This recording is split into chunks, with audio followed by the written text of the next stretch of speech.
It's the High Stakes Fantasy Football Show on Better Sports Network.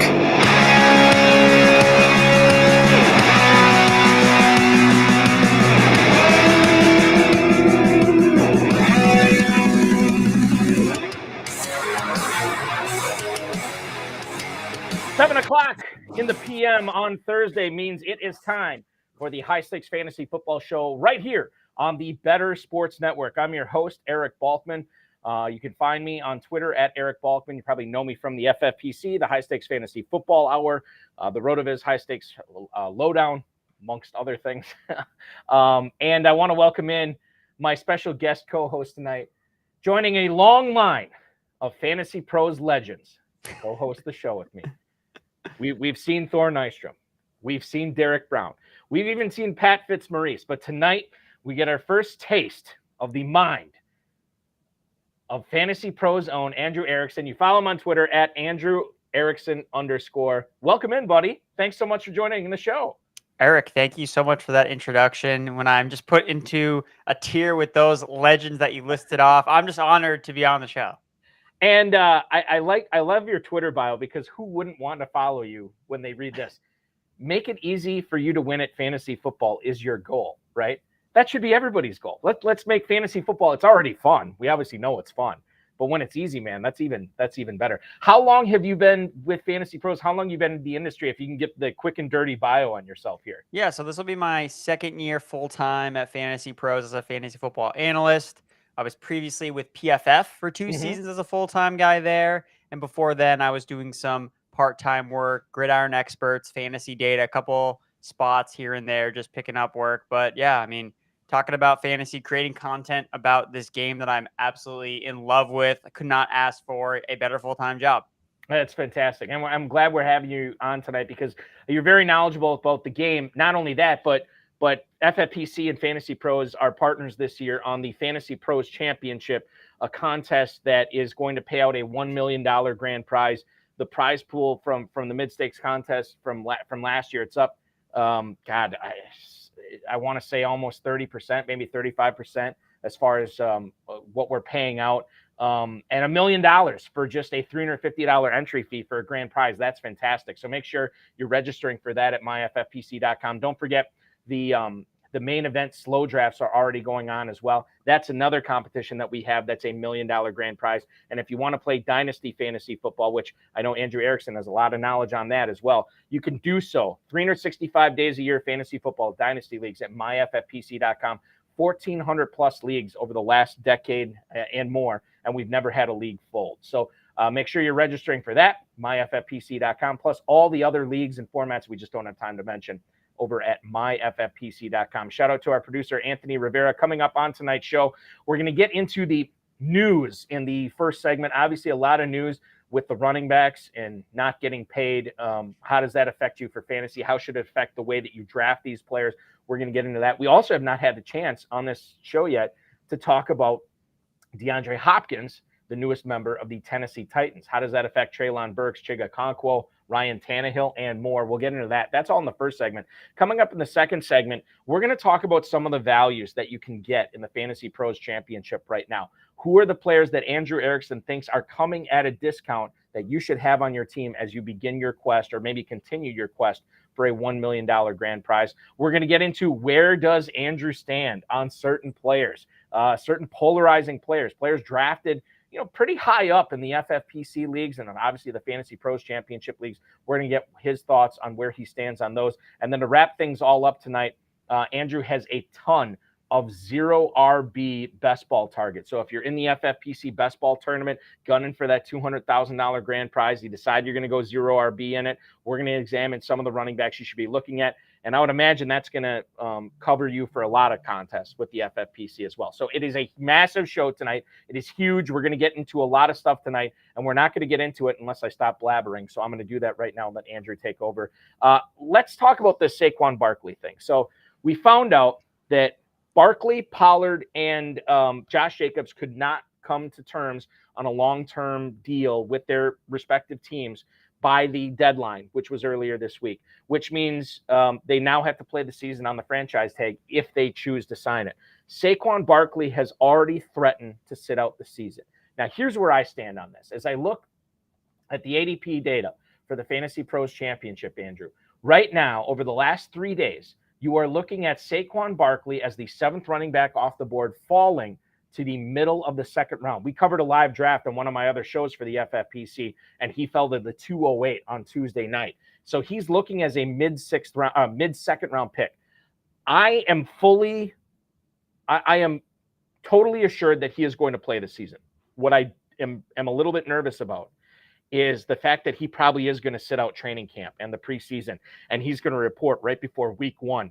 My concern is him staying healthy. How can you avoid literally everything over the course of late July, all of August, and early September, and still somehow come into fighting shape and be the guy that you were last year to stay healthy? That's my concern. Now, I still like Barkley in the middle of the 2nd round, but it's not without reservations. How would you tell the viewers tonight to handle Saquon Barkley in their fantasy football drafts right now? I think for me, I stand with you that I do think he's going to end up playing. Like, I'm not concerned about him holding out into the season. I think that the New York Giants are going to find a way. He's going to find a way. He's not going to sit on this money like in a Le'Veon Bell-esque fashion. So for me, I'm definitely want to buy the dip on Saquon Barkley. And when you bring up the like, okay, is he going to be rusty coming off? If he's not going to be, I mean, he's still going to be keeping in shape. He's not going to be sitting on the couch. I mean, this is Saquon Barkley. Like, this is a guy who we've seen rehab multiple times when he was coming back from one of his big injuries. This guy was doing shadow boxing to get back into shape.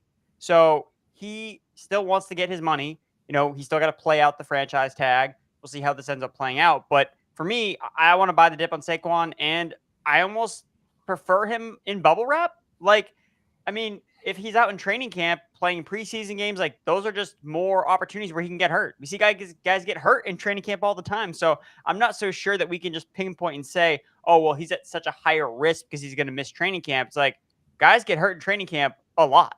Guys get hurt in preseason a lot, especially when there are players that are trying to make rosters that are going to do whatever it takes to make the team. Oh, I'm going to lay a big hit on Saquon Barkley. That'll get the coaches to notice me. Not going to happen. So I think Saquon is fine, even if he misses all of training camp. He's still the RB1. No one on the Giants' backfield is going to assert themselves in any fashion to take away touches from him. So, yeah, I like buying the discount. Yeah, and obviously anybody who lays out Saquon Barkley in preseason and training camp, the coaches are going to notice him, but not for the right reasons. So this is good. I want to get into this a little bit because, listen, I'm Captain Bubble Wrap, right? I am the guy that tells you I don't want my players that I draft or like I'm in the Northeast Wisconsin area, Andrew. So obviously the Packers are a big part of my life. I don't want any of the Packers getting hurt in meaningless preseason or training camp stuff. At the same time, I do think it's important that they go through some of the training camp. That's just what I've always believed. That's how I think they have to get ready for the season. Again, I don't want to put words in your mouth, but maybe you're making me feel better about this. Is that actually overrated? The fact that Barkley has been in the league for several years now, he knows what training camp is. He knows what it takes to get his body right. I know you can't really replicate it when you're training on your own, but is that overrated? Would you prefer, honestly, running backs to not practice in training camp and preseason, report a week before week 1, and then go in? Because it almost seems like that's better. You're better off doing that in order to mitigate the injuries in the preseason. My concern is, does that help prevent injuries in the regular season?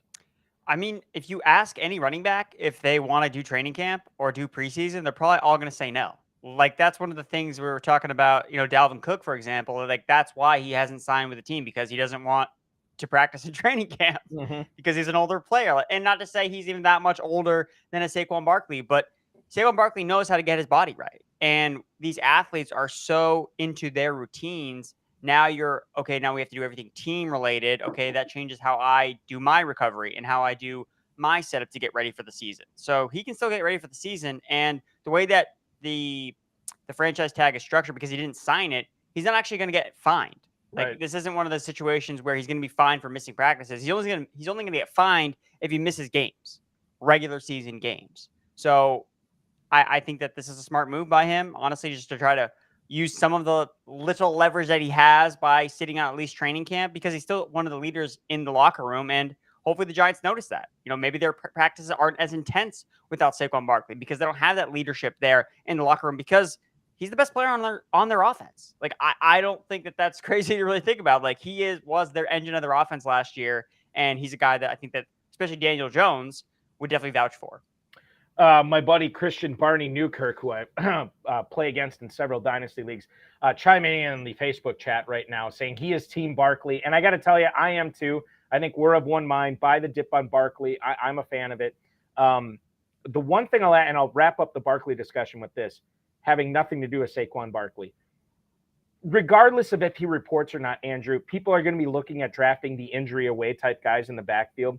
And I don't think that this is a heated discussion between Matt Breida and Eric Gray, the rookie out of Oklahoma that the Giants drafted. But if you are wanting to get Barkley's backup on the team and you're drafting today, July 20th in the Fantasy Pros Championship, would you be willing to draft Matt Breida late or Eric Gray late? If you could only have one, who's it going to be? I would go with Eric Gray. I mean, we've seen Matt Breida with Brian Dable at multiple spots, and with Buffalo, with the New York Giants, and he seems like he never wants to give him the ball, even when he's had opportunities to do so. So for me, I think that Eric Gray was an intriguing prospect. I think that the only reason he fell to day 3 was because he just tested really badly. Like, he's not this like uber athlete. I mean, he reminds me a lot of Clyde Edwards-Helaire, honestly. And when you think about Edwards-Helaire, okay, as like a 5th round pick, it's like, okay, like I could see some upside there with that. Obviously not a 1st round worthy player, but Eric Gray, great ball security, never fumbled.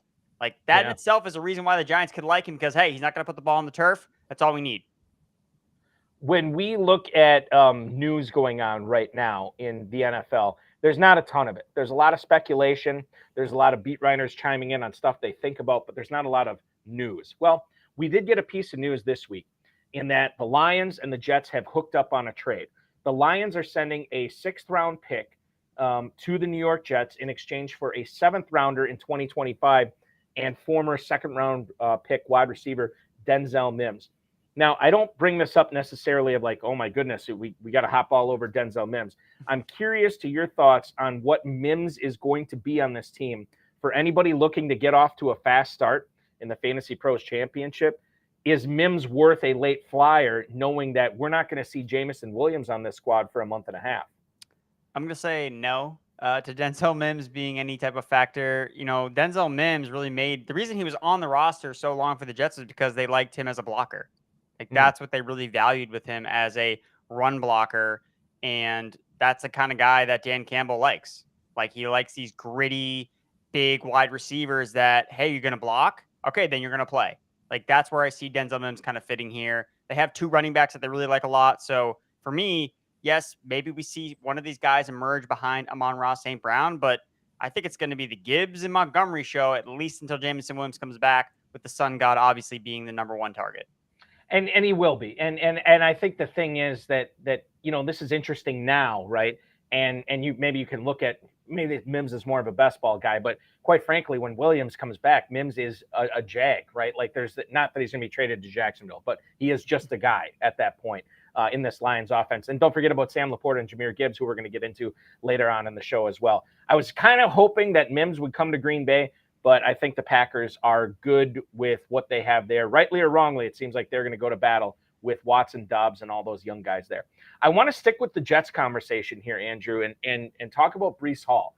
Officially, he was listed on the PUP list to begin training camp. Now, if we remember last year, Hall was awesome to start the season until he tore that ACL. In fact, I talked to high-stakes players during the course of the early part of last season, and they're of the mind that Breece Hall is going to be the 101 in 2023 FFPC drafts.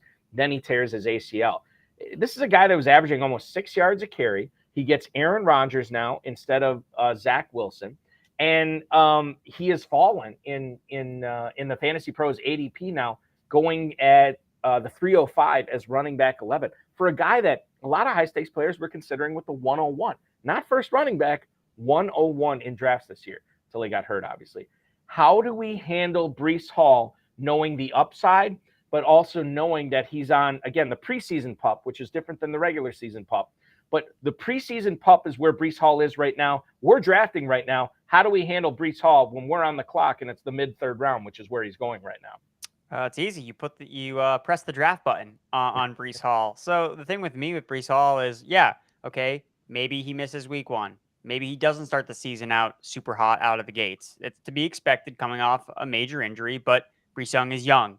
Brees Hall is young. Like that matters. That means he can recover from these types of injuries faster than older players can. And last time I checked, you don't win your fantasy football championship in September or October. Like, you win it during the playoff weeks, just like in the Fantasy Pros Championship, where those playoff weeks are so heavily weighed based on the prize structure and the payout structure. So, yeah, maybe Brees Hall's not firing on all cylinders to start the year. But when the chips are on the line, like, you want to have Brees Hall on your team. So that's why I think you should still be drafting him in the 3rd round. Again, he would be a first-round pick if he didn't get hurt last year, potentially the 101. And when you draft Brees Hall in round 3, you know that in the back of your mind, you can now adjust your draft strategy and target some other running backs that may have better seasons to start the year. Look at the Saints situation. Okay, you draft Brees Hall, and then you make sure you scoop up Jamal Williams because, he's going to be the starter for the first 4 weeks because Alvin Kamara is suspended, or something along those lines. Samaje Perine. I'm going to grab him because I think Javonte Williams is going to be slow to start the year. So there are a lot of ways that you can build your roster by still grabbing the upside of Brees Hall and mitigating the risk at the same time by the picks that you make later in the draft. So I think what I want to get into with this is not necessarily because I took Brees Hall in the Scott Fish Bowl. Like I'm fine with that. And again, with the Fantasy Pros Championship or in the national contest like the Scott Fish Bowl, you're trying to beat thousands of other teams. Brees Hall is a key to unlocking a few doors in order to do that. So I get it. If somebody is not believing in Brees Hall, if they don't think that this is going to be his year, or if they think that there's going to be some certain, backlash or fallout from him rushing back to try to get to the start of the season, and they don't want to draft Brees Hall, there are a few other running backs that they can look at later on in the draft, led by Michael Carter. Obviously, we saw what Zonovan Knight did last year, Bam Knight, and then the rookie, a player that, I talked to a lot of dynasty players prior to the NFL draft, and they were so high on Israel Abanikanda. Not necessarily high in him now because of the landing spot, but these 3 players are all still being drafted in 20-round redraft leagues like the Fantasy Pros Championship. Andrew, I look at the running backs here. If you don't like Hall, you should like one of these guys. Which guys should you like? Yeah, this is a backfield behind Brees Hall that I haven't really had a firm stance on because, Michael Carter is definitely the veteran player. Like, he would probably get the nod, but how good is Michael Carter actually? Like, he's always been a committee back. So it's kind of like it's his job until they get sick of him underperforming and they're going to get to somebody else. So, again, I'm always a sucker for some of these explosive rookie running backs. So Abanikanda, like, super young, super raw, but all the guy needs is a lane and he's going to hit it and go. And when I think about the players that make these big plays in championship weeks, it's not usually these players that are getting by because they're grinding. It's the Rashad Pennies that you remember that, Rashad Penny had this 4-game stretch where we're just ripping off 80-yard touchdowns left and right. That's not Michael Carter. Like, there's no way that's Michael Carter.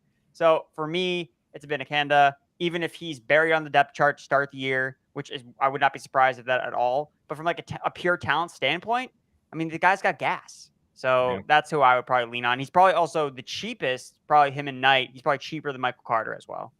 I'm looking at that right now. Now that you bring that up, let's check that out in the latest ADP I have for the Fantasy Pros Championship.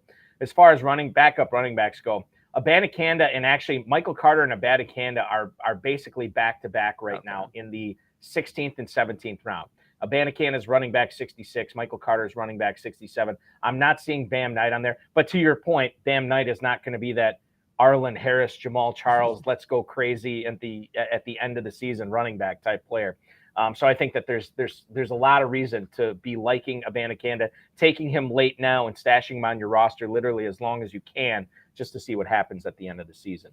To continue the running back conversation, Ramondre Stevenson, for those who had him in Dynasty or already had him on their teams prior to the NFL draft, knew that they'd be dodging some bullets or trying to dodge bullets in the NFL draft. Patriots didn't really sign anybody in free agency. They lost Damian Harris in free agency, who we're going to get to later on in the program. And then they didn't do much in the draft. Ramondre Stevenson owners were rejoicing. Now we hear this report that I think it was yesterday, Andrew, that the Patriots worked out several running backs, including Darrell Henderson and Leonard Fournette. Now, I don't necessarily think that either one of these guys are players I want to be in business with this year. But the thing that it brings up in my mind is, okay, now that I know that the Patriots are actively looking for somebody to add to their roster that already has, Kevin Harris, Pierre Strong, Stevenson, what have you, is Stevenson still a smart choice as the 9th running back off the board at the 303, ahead of guys like Breece Hall, we just talked about, Josh Jacobs, Jahmyr Gibbs, and Najee Harris. Your thoughts on Ramondre Stevenson after you saw that the Patriots worked out these veteran running backs? I mean, for me, it's I hope that they sign somebody and then I can just get Ramondre Stevenson at a cheaper price. Like, that's really what I'm hoping, kind of, especially if it's Darrell Henderson. Like, if anybody thinks that Darrell Henderson is going to do anything, I mean, clearly they weren't paying attention to what he did with the Rams, or we should say what he didn't do with the Rams, with all the chances that he got year over year. They continued to replace him every single season. And then I think he flamed out with the Jaguars last year. So, I mean, I love Ramondre. I think that he's an uber talented running back, and I don't really care who they add. And people will overreact to it. Like, oh, it's going to be a committee. Ramondre Stevenson is a giant, explosive pass catching running back.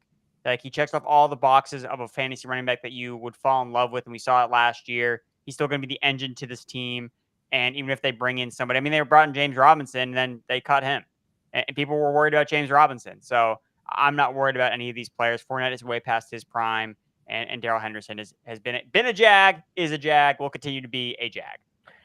In more ways than one, as we pointed out. I think the thing with Stevenson is, like, if he just, I've seen this movie before. I know how it ends. There is going to be a dip when and if the Patriots sign a running back. You're right. If they sign Fournette, if they sign Henderson or somebody, Stevenson will fall in drafts. He's not going to be going in the early 3rd. Does he fall to the 4th round? I don't know about that. But the fact that you can get him in the mid to late 3rd, and there's going to be a period where you're going to be able to cash in on that in the Fantasy Pros Championship. That's why I always encourage people to draft early to take. I mean, Biplab Mandel, a guy who's won I don't know how much money playing in high-stakes fantasy football in the FFPC, was on Twitter today saying, like, this is why you draft early, because there's these pockets where the ADP shifts and you can really take advantage of it. And this is one of those things with Stevenson too. There is going to be a dip there, but I think as we get closer to when we have the FFPC live events at Planet Hollywood, you're going to see him go back up again, and then there will not be a dip that you can get right now. So I'm with you on that. Buy Ramondre Stevenson. Barney Newkirk is Team Stevenson as well in the Facebook chat tonight. We've been talking about fake Jags all night. Let's talk about a real Jag in Tank Bigsby, who apparently has wowed the Jacksonville coaching staff with his pass catching ability. I'm trying to find, I have the update here on fantasypros.com where I get this news. Garrett Ball had this update. So the Jaguars apparently think that they found their backup to Travis Etienne. Now, Etienne is going to get all he can handle in this backfield, but if Bigsby shows that he is capable of taking a couple of series away, that'll probably eat into Etienne's workload, which I don't think is a bad thing, because that's going to keep him healthy for the course of the season. So I do like that. I like Bigsby as well. This is a player that people before and after the NFL draft were in on Bigsby as far as high-stakes drafters go. I am as well. It's not affecting the way I'm drafting Etienne, Andrew, but should it? Should we be worried about Bigsby from an Etienne standpoint, who, by the way, right now in Fantasy Pros drafts is running back 15 at the 405? Yeah, so it's interesting you asked me about Tank Bigsby, because he's a very hot topic over at Fantasy Pros, because I am a notable Tank Bigsby hater, and I'm not a huge fan of him. I did not like his college profile, and I don't think that he's a threat at all, really, to Travis Etienne. I think that Tank Bigsby has to show that he has the job over JaMychal Hasty, over Dearness Johnson. I mean, those guys have done stuff at the NFL level. Like, why are we just putting this guy on this pedestal? He's a 3rd-round pick. This guy wasn't drafted in the top 50. It's not like a Zach Charbonnet type draft capital where they actually invested something significant. They drafted a tight end when they didn't need to in the 2nd round before they drafted Tank Bigsby. And just to be honest, I went in being like, oh God, this guy's name is Tank Bigsby from Auburn. I'm expected to be blown away. His name is Tank. And I wasn't. I was underwhelmed. And that's just my opinion. Now, it differs from the public sentiment, and clearly the Jaguars liked him enough to draft him in the 3rd round, but this is all lip service. Of course they're going to say that they like his pass catching or whatever. This is the same copy and paste stuff that you get from every team that drafts a running back, especially because I think this came specifically from the running back coach. Like, what is he going to say? Like, oh, yeah, like the guy we drafted in the 3rd round, yeah, he actually sucks, but I don't want to say that here. I want to say that he's good. So I am, whatever this affects Travis Etienne, if people are like, oh, well, Tank Bigsby's going to eat, like, I don't care. Travis Etienne put up a Jonathan Taylor-esque season last year as a rusher. Like, not enough is talked about that. It was his first year in the NFL. He missed his entire rookie year. He comes out, is an uber efficient rusher, and everyone's complaining, well, he didn't catch enough passes. And I look at the roster, I'm like, yeah, well, it's hard to catch passes when Evan Ingram, Christian Kirk, Zay Jones, Marvin Jones all stay healthy. You think that Austin Eckler is going to catch as many passes as he did because Mike Williams missed time, Keenan Allen missed time, Justin Herbert couldn't throw the ball down the field? What about Ramondre? Who were the Patriots receivers last year? We don't know because they were all hurt or they all sucked, which is why Stevenson got such a high target share. So I'm not putting the blame on Etienne as, oh, well, he can't catch passes. Like, he's not good enough. His efficiency is bad in the receiving game. The offensive coordinator came out and said, yeah, we're just not designing enough stuff for Etienne right now because we have receivers and tight ends we want to throw the ball to. Because, yeah, of course, that's what you want to do. That's how you move the ball down the field. So, like, you don't build your game plan right. All right, we got to get the ball to the running back in the passing game. No, those are less valuable touches, as we talked about with running backs, just less valuable. So, for me, I'm buying the Etienne. I think Etienne is going to be better than he was last year. And we all love this Jaguars offense. He's going to be the guy that gets the goal line touches. He could score 15 touchdowns this year, rush for 1,500 yards, and people will still complain, oh, well, he only caught 40 passes. Well, whatever. I'll take him, and he'll be an RB1. So this is let's expand this ETN conversation. Almost 1,500 total yards last year, 35 catches. He got in the end zone 5 times, which I think we always underrate the not you, but like a lot of people underrate how unpredictable and unsticky touchdowns are, right? If ETN rushes for 10 touchdowns last year, all of a sudden he's not a mid-4th round pick. He's a mid-2nd round pick, right? So I want to get your thoughts on ETN. It sounds like you think he is being underdrafted in the mid-4th round. And if you don't like Bigsby, that's fine. But would you be looking at drafting a guy like Hasty or Dearness Johnson later on, whether you're playing in a closed 12-team league where, getting the backup maybe is a little bit more important, or maybe if you don't get ETN, is there value in drafting a backup Jaguars running back not named Tank Bigsby later on in your Fantasy Pros Championship draft? I mean, no, because I feel like there are other backup running backs I could draft that I feel better about their roles. Like, I really don't know who the backup's going to be. Like, I feel like it's pretty ambiguous. And what if one of these guys gets cut? Like, Dearness Johnson, like, 2 years ago, we talked about Dearness Johnson as like a guy we really liked. He was being drafted all the time. It's like, yo, if Nick Chubb goes down, Kareem Hunt goes down, like, this guy's going to have a massive role. And then last year, he was just like totally jettisoned. They didn't use him. They didn't use Kareem Hunt really at all either. So just kind of like weird vibes we have from Dearness Johnson. But dude, we all saw what he did in primetime games. Like, this guy delivered massive games in the NFL. So I could see him garnering interest at some potential places, even if it's away from Jacksonville potentially. Go look at Arizona. Their offensive coordinator was with the Browns all last year. What if James Conner goes down? Are they going to turn it over to Keontae Ingram? No, maybe they give the Jaguars a call and be like, hey, we'll send you a 7th round pick for Dearness Johnson. Sign me up. Let's go. Yeah. So I'm looking at guys who could put spiked weeks. It would probably be Dearness Johnson. But at the same time, I feel like on the board, there are going to be more defined role players that I can draft instead of trying to guess out of a hat 3 different guys who's going to be the backup to Jacksonville, which may not even matter if ETN stays healthy. So, Andrew, let's get back to the ETN aspect of this because I know you like him this year. I want to do a would you rather with you. I'm going to give you ETN, and then I'm going to give you a running back that's actually going ahead of him on ADP in the Fantasy Pros Championship right now. You tell me who you'd rather have. So we'll start it off with Travis Etienne or Joe Mixon. ETN. Travis Etienne or Najee Harris. ETN. Travis Etienne or Jahmyr Gibbs. ETN. Travis Etienne or Breece Hall. So this is the one where I'll go Breece Hall. It's very close though. I have them back to back my ranks. Okay, so it's close. Two more. I'll end it with this: Travis Etienne or Josh Jacobs. ETN. Travis Etienne or Ramondre Stevenson? Still going to stick with Ramondre. There is for a guy like you who is, and I know can you give the shout out right now, because you're actually going to be drafting in a Fantasy Pros Championship draft. When is that, in case people want to compete against you, or maybe the draft is already full? I don't even know. Nope. Yeah. So it's still scheduled. So I'm just checking it right now. So it's going to be August 28th, Monday, 4 p.m. I believe it's a Monday, August 28th at 4 p.m.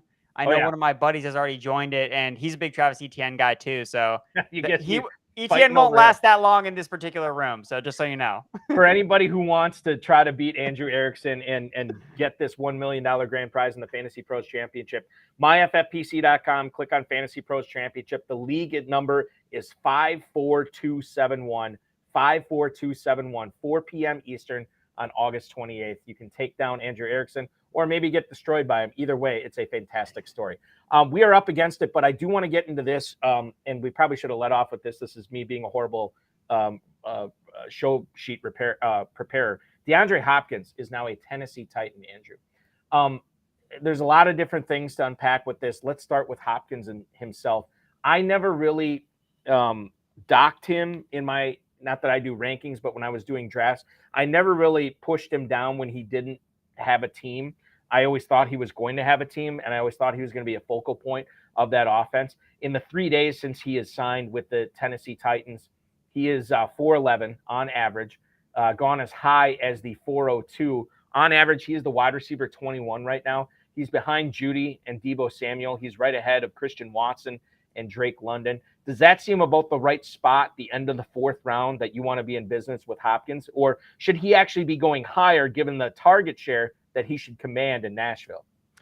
No, I think that's about right. That's kind of where I have him placed in my rankings, and kind of when I've done, I know I grabbed him in the Scott Fish Bowl, I think actually before he signed with the Titans, because I figured, okay, let's try to get some closing line value here with him. And yeah, I feel comfortable with him as like a back end wide receiver too. Look, he's better obviously in the PPR because he's going to get volume in this offense, but how much does he have left? I mean, he was good last year with Arizona Cardinals, but he also played on an offense that was throwing the ball like the second highest rate behind only Tampa Bay. Like, that's not the Tennessee Titans MO whatsoever. They want to give the ball to Derrick Henry as many times as they can. So it's not going to be the case. So I don't think he has like wide receiver 1 upside. So you have to kind of factor that into your analysis when you draft him. But he definitely has like a safer floor than a guy like a Christian Watson, where Watson's range of outcomes is he could be a top 10 receiver. Like, I could totally see that, but he could also finish outside the top 48. Like, Hopkins is not going to be worse than a wide receiver 3. Like, that's not going to happen as long as he's healthy. So that's kind of how I view Hopkins. I think that he's being priced, accurately. A guy who is Hopkins' new teammate was a player that was sought after heavily by FFPC dynasty players. And honestly, if you were drafting early in January, February, when we had these drafts going off at the FFPC, Treylon Burks people were very excited about him, knowing that this is going to be a second year after he came on slow at the start of last year, but ended up really strong. And this is a player that everybody was assuming he was going to take a big leap forward. That is not going to be easy now, given that he does have to contend with DeAndre Hopkins. Treylon Burks is the wide receiver 38. He is going on average at the end of the 7th round behind Jackson Smith-Njigba, Jahan Dotson, and then right ahead of George Pickens and Jordan Addison. How far should Treylon Burks be falling after this Hopkins signing, Andrew Erickson? I think he should be in the wide receiver 40 range. So 40, 41, 42. So he hasn't fallen far enough yet, in your opinion, right? No, I want to get a discount on him, because you should get a discount. Like, he's not the number 1 receiver on his team. And that was a big appeal with him, because it's pretty easy to see the scenario where he doesn't produce. He just doesn't get enough targets. Like, it's pretty easy to see. Now, I think that he can make up for it when I draft him as a 4 wide receiver. I'm hoping that his efficiency is what really boons for him playing alongside a guy like Hopkins. Like, the defense is not going to be paying attention to Treylon Burks, and there is no volume play anymore. It doesn't exist in just the way that the offense is constructed. So he has to get there with efficiency, but that should happen. Like, if they move him more inside, with Hopkins potentially playing more on the outside role, like, that's what Burks did at Arkansas. He was a bigger slot receiver, and they didn't use him in that role last year. He was really playing the X because they didn't really have a bunch of guys that they could really use to be, they had to put Burks outside because they didn't have anybody else to play it.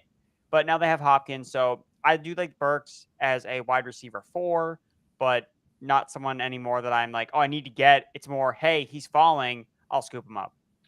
You know, the other big cog in this Titans passing offense last year is a player that's really risen up draft boards this year, and that's Chiga Okonkwo, the tight end.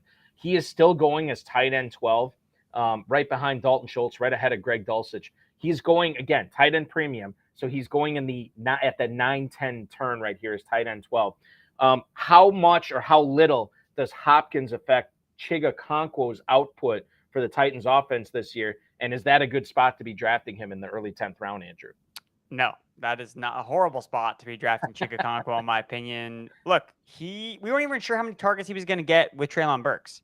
And really, he just kind of was up the draft boards because he was really efficient as a rookie, but it's also on a small sample size. Like, he didn't get that many targets or get that many catches, but he was efficient on them, which is good. But we want guys that get volume. You know, getting that extra point for a reception or half a point or scoring more points per reception with a tight end premium, you need volume. He doesn't get more points for the yardage that he gets. Like, that's not necessarily helping his case here. So with Chig, I am trying to move away from him. Like, what's the difference between him and Jelani Woods at this point? Jelani Woods is really efficient as a rookie too, except Jelani Woods goes like eons after Chiga Okonkwo. You know, but their offense is not going to throw the ball a lot too. Their offense has one guy, Michael Pittman versus DeAndre Hopkins. Mm-hmm. So I think that Chig right now, like, people are not adjusting enough. It's like, okay, I liked him before. I don't like him as much, but no other tight end is kind of like taking him over him for that reason. We're just trying to find guys we like. So for me, there are other players. Mike Gesicki, I like way more than Chig. Again, like Jelani Woods, like, I don't necessarily like Woods more than Chig, but when you consider the prices, just take Woods. We don't have the time to get into it tonight, but as far as third tier tight ends this year, which has always been kind of like, you're basically just firing darts at a dartboard and see what happens in previous years. I don't think you're doing that this year. And to your point, Jelani Woods is basically going 6.5 rounds after Chiga Okonkwo. He's being drafted as tight end 27 as opposed to tight end 12. You want to wait to stay away from Okonkwo? Maybe you're getting similar output with Jelani Woods as well. That's something to be thinking about. We have a ton more to think about here on the show, including the Fantasy Alarms All-Pro subscription. Has everything you have that you need for this fantasy football season. It includes the Fantasy Alarm Fantasy Football Draft Guide. It's a cheat sheet and a one-stop shop for dominating your drafts. It's digital, constantly updated with new information. You can get the draft guide for $26.99 or free with a monthly or annual subscription to Fantasy Alarm. You can start your 7-day trial to Fantasy Alarm All-Pro and get immediate free access to the draft guide. Go to fantasyalarm.com. We're going to step out and take a quick break. We're just heating up. We're just warming up. We're just doing this. Andrew Erickson from Fantasy Pros and I, we're basically stretching out right now. We're getting those hamstrings loose. We're getting the glutes loose. We're getting the arms loose, everything. We're going to hit it hard this next segment. Fantasy Pros Championship draft values. Many people are gunning for a $1 million grand prize, probably yourself included if you're watching this program. Who are the guys that you need to be targeting in the mid rounds, in the late rounds, to get an advantage over your competition? We're going to talk about a couple of Bills. We're going to talk about a couple of Chargers and some other players right here on the High Stakes Fantasy Football Show. Andrew Erickson, Eric Balkman, coming back right after this on the Better Sports Network. The High Stakes Fantasy Football Show with Eric Balkman. I say this real quick on Davante Adams is that if you go over to the FFPC, that's what we've been talking about. They're good friends of ours, and they have expert drafts where, like, that's where the big dogs eat, right, Joey? Like, that's where if you want to do like a $300, $500, $2,000 league with not that many people in it, where the winner gets $1 million, like where if you lose, you lose $2,000 though. But I mean, that's where if you want to play high stakes, that's where you should go. And when I look at the ADP over there compared to other places, Davante Adams is going farther down than you would expect. So when, some of these other sports books have him at 1,300 yards, which is right where they have Justin Jefferson, right where they have Jamar Chase, for him to be going where he's going, I mean, Jefferson goes 1, Chase goes 2, Tyreek Hill's also at 1,300 yards. He goes 4. Over there, he's going 1, 2, 3, 4, 5, 6, 7, 8, 9, 10, wide receiver 10 after Amon-Ra St. Brown, after Garrett Wilson. Those guys are some of the sharpest of the sharp. I know the ADPs are very close between him and Garrett Wilson, but you got to take that into effect. And if you like Davante Adams like I do, what you should do, go over to FFPC, myffpc.com, sign up, use promo code ALARM. They'll match an instant $25 when you deposit $35 or more. and take advantage of that, right? Like now that I've seen his ADP, I like him. I'm going to go over there and take him over there. Joey, you don't, so maybe you don't. But I mean, wide receiver. I'll join the 10, league with you though. Let's do it. Yeah, let's split. Yeah. Well, maybe not $1,000. $1,000 each. You want to go? Maybe we'll do. I might. I mean, I might get in a little trouble for that. yeah. Well, dude, the thing is, they have leagues as cheap as $5. They have best ball Okay, leagues, I can all do that. that. Yeah, maybe we'll do like a $50 one, $25. Okay, I'll split a $50 team with you. Okay, yeah, let's do that. Let's lock that in over at FFPC. Yeah. But yeah. Okay, you get Devontae Adams and I get Samaje P. Ryan, and then we'll just be fine. We both get a guy, and then we'll draft. I think that's fair. An equal amount of draft capital used on both, right? So absolutely. Yeah, but check that out. I noticed that one, that FFPC, and that actually goes to the two you guys' point. Like the high stakes guys don't like him. So that's a little scary too. Mm-hmm. But I think where the you high were stakes saying guys are really sharp. Yeah, where you were saying he was going as a wide receiver 10, like while I'm passing on him, I think that's fair. It's people taking him as like the 4th and 5th. Like I'm out on that. Yeah, which I've seen. You can't do. I've seen it too. And I sometimes with guys like that, I like that when that happens, where I just like, oh, nice, somebody reached for that guy, and now I don't have to think about it because he is a little scary, right? It's like, so I actually sometimes like when guys get reached on, and I'm just like, okay, I'm good. Thank you for saving me from myself. Yeah, it's like a life raft that you never asked for.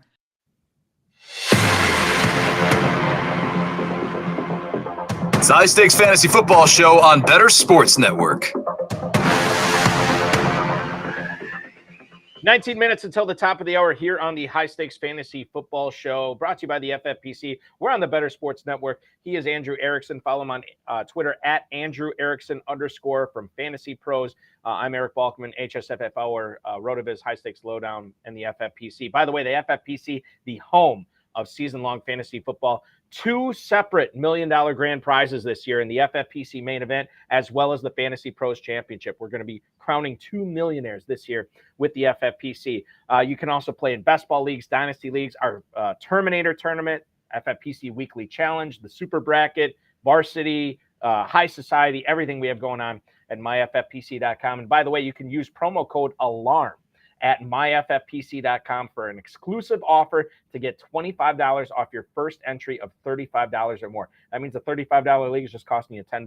Go to myffpc.com, myffpc.com. Use promo code ALARM. Andrew Erickson has some draft values if you are going to be drafting in the Fantasy Pros Championship. Now, some of these players that we're going to be talking about, they're a little polarizing here, but I feel like Andrew's going to be able to defend himself well. The cons to drafting 49ers this year, Andrew. We're unsure on what's going to happen with the quarterback position. And we also know there's a lot of talented players up there that have their ADPs steamed up. Deebo Samuel, George Kittle, Christian McCaffrey. And then another one of those guys, a guy that you like, is Brandon Ayuk. Can you tell us what you like about Brandon Ayuk this year? Well, he's the cheapest one. Like, he's the cheapest access to the 49ers offense that we all want pieces of. So that's why I look at him as a great value. Last year, he was wide receiver 15, impressive in yards per route run and in route participation. So it was career high in yards per route run for him for 1.82, 96% route participation. That means he's running a route on almost every single dropback in the 49ers offense. So he's run a route on 95% of the team's dropbacks since week 9 of the 2021 season. So while McCaffrey and Deebo and Kittle are all fighting for targets over the middle of the field, you know who's like always running routes downfield on the outside week in and week out because he hasn't missed any games over the last 2 seasons is Brandon Ayuk. So yes, we're expecting some of these guys to miss time, but you know who we shouldn't expect to miss time is Brandon Ayuk because he's the only one that's been able to stay healthy out of all these 49ers pass catchers. So, yes, you're drafting him in round 5 because he's technically the wide receiver 2 on his team that's loaded with weapons. But how long is he actually going to be buried on the depth chart? Like, I don't think it's going to be that long. So, for me, especially what we saw for him last year, without Deebo Samuel, he was a wide receiver 1 in points per game. So he already has a wide receiver 1 ceiling that we've already seen. We know he's good. He's a former first-round pick, and he's been productive every time he's gotten opportunities. So I am just seeing him continue to rise, continue to grow. He goes up my rank. I just think he's one of the best picks in the middle rounds that you can make. You know, you could probably win some bar bets, even with hardcore fantasy football players, when you ask them, hey, which Niners pass catcher last year had a 1,000-yard season? And I think the popular choices would be, oh, Deebo Samuel, oh, it's George Kittle, oh, Christian McCaffrey. No. It was actually Brandon Ayuk, and he did it on fewer than 80 catches. 78 catches last year, 1,015 yards, and he got in the end zone eight times. Ayuk is wide receiver 28 right now, going on average at the 603 in the Fantasy Pros Championship, right behind Godwin and Deontay Johnson. He's going right ahead of Christian Kirk, and Mike Will made it. That's Mike Williams from the Los Angeles Chargers. Good value there on Brandon Ayuk for sure. Dave Sadowski is watching us on YouTube right now. He says he is playing in the Fantasy Pros Championship this year, gunning for that $1 million grand prize. He wants to know which sites are the best for in-season research, waivers, and rankings. I can tell you this right now. I can't play in the Fantasy Pros Championship because I am an employee of the FFPC. We put the contest on. It wouldn't work. You can't do it. Legally, I can't do it. But I do play in a lot of other leagues, a lot of private leagues, and a lot of leagues that are fashioned after the FFPC scoring. And the website that I use most predominantly, and I have for I don't know how many years now, is Fantasy Pros. I mean, tailored stuff for whatever league you're in, whatever, you're playing in the FFPC, you want insight into, waivers and, blind bidding or what have you during the course of the season. Fantasy Pros has you covered there. We've had so many Fantasy Pros guests on, so I would definitely recommend that. And I will say, too, we have a lot of smart people over at Fantasy Alarm that know what they're doing, that play in the FFPC, that have been successful in the Fantasy Pros Championship, the FFPC as well. So check out Fantasy Alarm as well. Those are the two sites I would recommend. And Andrew Erickson, I think, you're probably going to hang your hat on Fantasy Pros being a pretty good website. Yeah, that's all right. Yeah, check it out. Yes, give it a shot, fantasypros.com. Okay, should we be giving a shot to another Buffalo pass catcher not named Stephon Diggs? Well, let's talk about Gabe Davis here. This is a guy that I think a lot of people were excited about coming into the 2022 season, Andrew, based on what he did in that legendary playoff game in the divisional round against the Chiefs. 8 catches, 200 yards, 4 touchdowns. It was insane. And even in that first game, if I remember correctly, of the season, the 2023 season on Thursday, he actually had a pretty good game that game as well. Kind of let us down throughout the season, and he is paying the price for that in his ADP. Wide receiver 41. He is going off the board at the 806 behind George Pickens and Jordan Addison. He's going right before Elijah Moore and Quentin Johnston. So why is Gabe Davis a player that we should be paying attention to? Again, when we're trying to win a 7-figure grand prize in the Fantasy Pros Championship, how can Gabe Davis help us get us there? Well, basically all the reasons we liked Gabe Davis last year are still there, except now he's half the price that we had to draft him at last year because we steamed him up so much that we basically made it impossible for Gabe Davis to actually pay off his ADP. And that's what ultimately hurt us because at the end of the day, he still ended up finishing the season as a wide receiver 3. He was a boomer bust wide receiver 3, but those boom games were massive. He finished as a fantasy wide receiver 1, so inside the top 12 at a higher rate last year than Devonta Smith and the aforementioned Brandon Ayuk. He had more top 12 finishes than Mike Evans, Tyler Lockett, DK Metcalf, Chris Olave, and another 49er, Deebo Samuel. He ranked top 10 in total routes run per game and was ahead of Stephon Diggs in total routes run. 22nd in red zone targets, 13th in deep targets. And who did the Bills add this offseason that we're afraid of? This guy's going to eat into Gabe Davis' playing time. Dalton Kincaid, a tight end. That's what I was going to ask you. What's the impact on him? It sounds like it's minimal for you. Yeah, for Gabe Davis, who's the perimeter X wide receiver on this team. Like, they don't have anybody else on this roster that's going to vie for snaps with Gabe Davis because no one on the team proved that they could take Gabe Davis' job last year. Right. So why do we expect him to lose his job this year? So for me, he also dealt with an injury. Josh Allen got banged up at the end of last year as well. So I think that Gabe Davis is just the quintessential post-hype sleeper where we were all really high on him. He didn't deliver. The price is now super suppressed, but all the reasons that we still liked him are still there. So I'm willing to go back to Gabe Davis, especially with he's just so cheap. I think for anybody who, sometimes, and this is something I've battled with, when I hear people talk up a player that I do not like or whatever, I oftentimes tune out. And maybe some of you did tune out there like, Andrew Erickson's crazy. I'm not drafting Gabe Davis. I'm just going to tell you this right now. You don't have to like Gabe Davis to draft him this year. as Andrew pointed out, wide receiver 41. This guy is going so late. He's never gone this late before, except for maybe outside of his rookie year. And he's in one of the most prolific offenses in the NFL. You should like Gabe Davis, but if you don't, that's still not reason enough not to draft him, given how low he is going in drafts right now. Let's talk about his teammate in Buffalo, his new teammate in Buffalo, who was in New England last year. Now he's in Buffalo. It's Damian Harris. This is another player. I'd have to look at my Scott Fishbowl team again.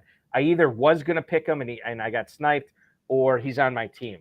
But this is a player I was looking at. Running back 41, Andrew, right now. At the 10:04, behind Devon Achane, Jamal Williams, right ahead of Jerick McKinnon and Tank Bigsby. Harris in Buffalo. No Devin Singletary there anymore, by the way. And I guess we should bring up the James Cook aspect as well. Now, James Cook is going as running back 31 in the early, it's basically at that 7-8 turn, right? So he's going about 2 rounds ahead of Damian Harris. Why should we be paying attention to Damian Harris this year, my friend? Because Damian Harris has a chance to lead the NFL in touchdowns, rushing touchdowns. Remember, 2021, Damian Harris tied for second in the NFL with 15 rushing touchdowns. 18 of his 20 career touchdowns have come from inside the 20-yard line. This guy is a red zone machine. And what have the Bills done this offseason? They've added offensive linemen, especially at the interior.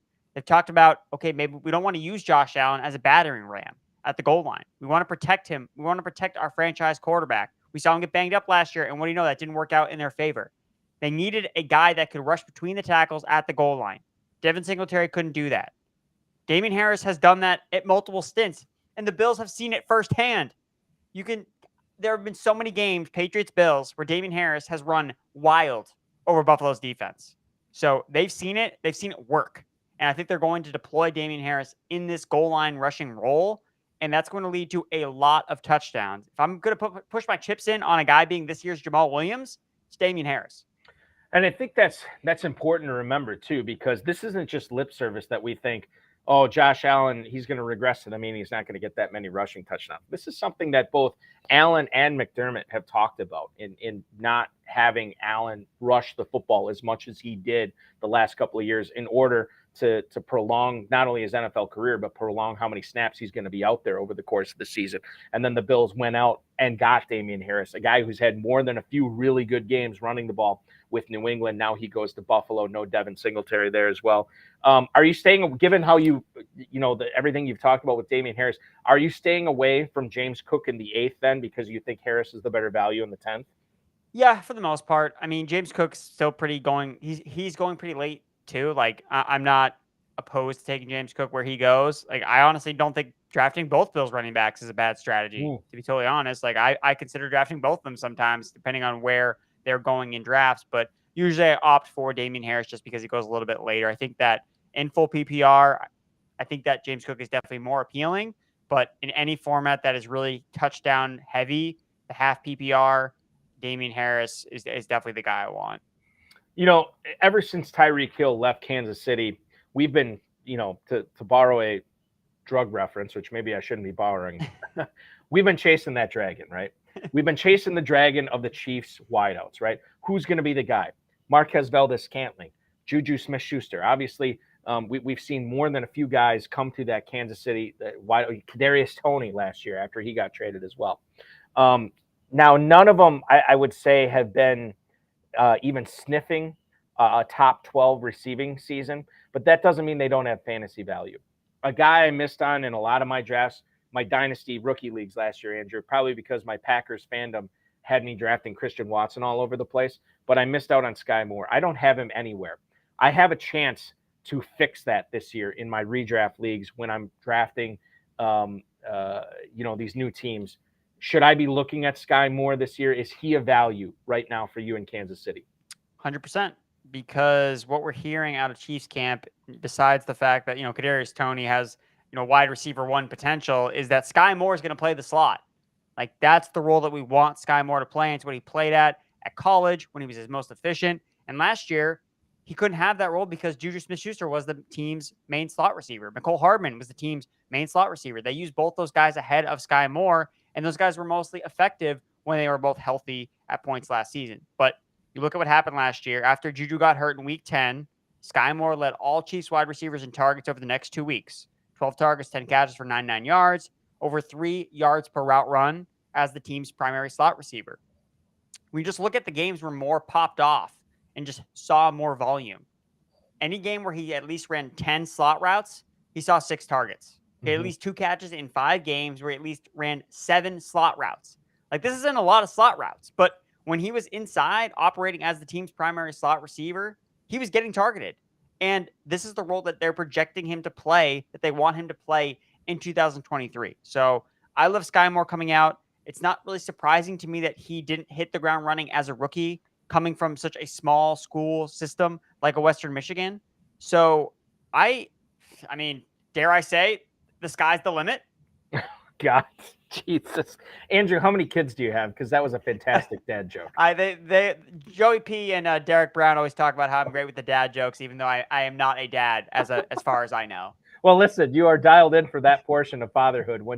If you ever get there, when you get there, you are dialed in on that. Sky Moore, wide receiver 49 in the Fantasy Pros Championship. Where right now he's going at the 10:03 behind Jamison Williams and Rashad Bateman, right ahead of Zay Flowers and Romeo Doubs. I want to stay in that same division, talk about a couple of players in Los Angeles this year. And we've been talking a lot of mid-round choices right now. Let's go with somebody who is actually going a little bit higher than some of these players. That's Justin Herbert. Now, he has an ADP of 5'11 right now. He's basically, I still contend that Justin Fields cannot talk about how great he is, by the way, in this offseason. Talking about he's one of the greatest one of the top 5 greatest running quarterbacks of all time. Talking about how he's going to break the single season passing yardage. He's going to break 4,000 for the Bears this year. Hey, that's all fine and good. He was my first pick in the Scott Fish Bowl. I hope that it works out for him, but I remain skeptical. I still think he is going to catch Justin Herbert here before the start of the season because of that running potential, but maybe he shouldn't. Maybe Herbert should be the 6th quarterback off the board, and maybe he should actually be a little bit higher. Why is Justin Herbert a value right now, Andrew Erickson, at the 5'11 pick in the Fantasy Pros Championship? Because we're all just kind of forgetting what he did in 2021 when he scored the 2nd most fantasy points among all players. Like, he was averaging over 23 points per game. And last year, it was basically the perfect storm in terms of everything going wrong for Justin Herbert. Mm-hmm. None of his receivers could stay healthy. He played 4 games with a fully healthy combination of Keenan Allen and Mike Williams. Last time I checked, they play 17 games in the NFL, not 4. So he didn't have his weapons that he was used to having, and that's why his numbers struggled. That's why he regressed. That's why he had a career low in touchdown rate. And yet he still has thrown the most touchdowns for the first 3 years since Dan Marino. So the guy is still putting up numbers despite the fact that he's lost weapons specifically last year, but now they've added to his arsenal. They added Quentin Johnston in the first round. So now he has 3 top-tier wide receivers. They brought in Kellen Moore to take over as the offensive play caller. We saw Kellen Moore dial up amazing, efficient offenses in Dallas. First year with Dak Prescott. Dak Prescott threw for a career-high passing yards, over 4,600 yards. So I think that right now is the perfect time to buy back on Justin Herbert, where his price is suppressed, where you can get a quarterback that could finish technically number 1 overall at the position. Now, without the rushing, maybe he doesn't hit number 1 overall, but it's still a guy that I think is just being undervalued because of just last year, and we're not looking at the whole scope of Justin Herbert.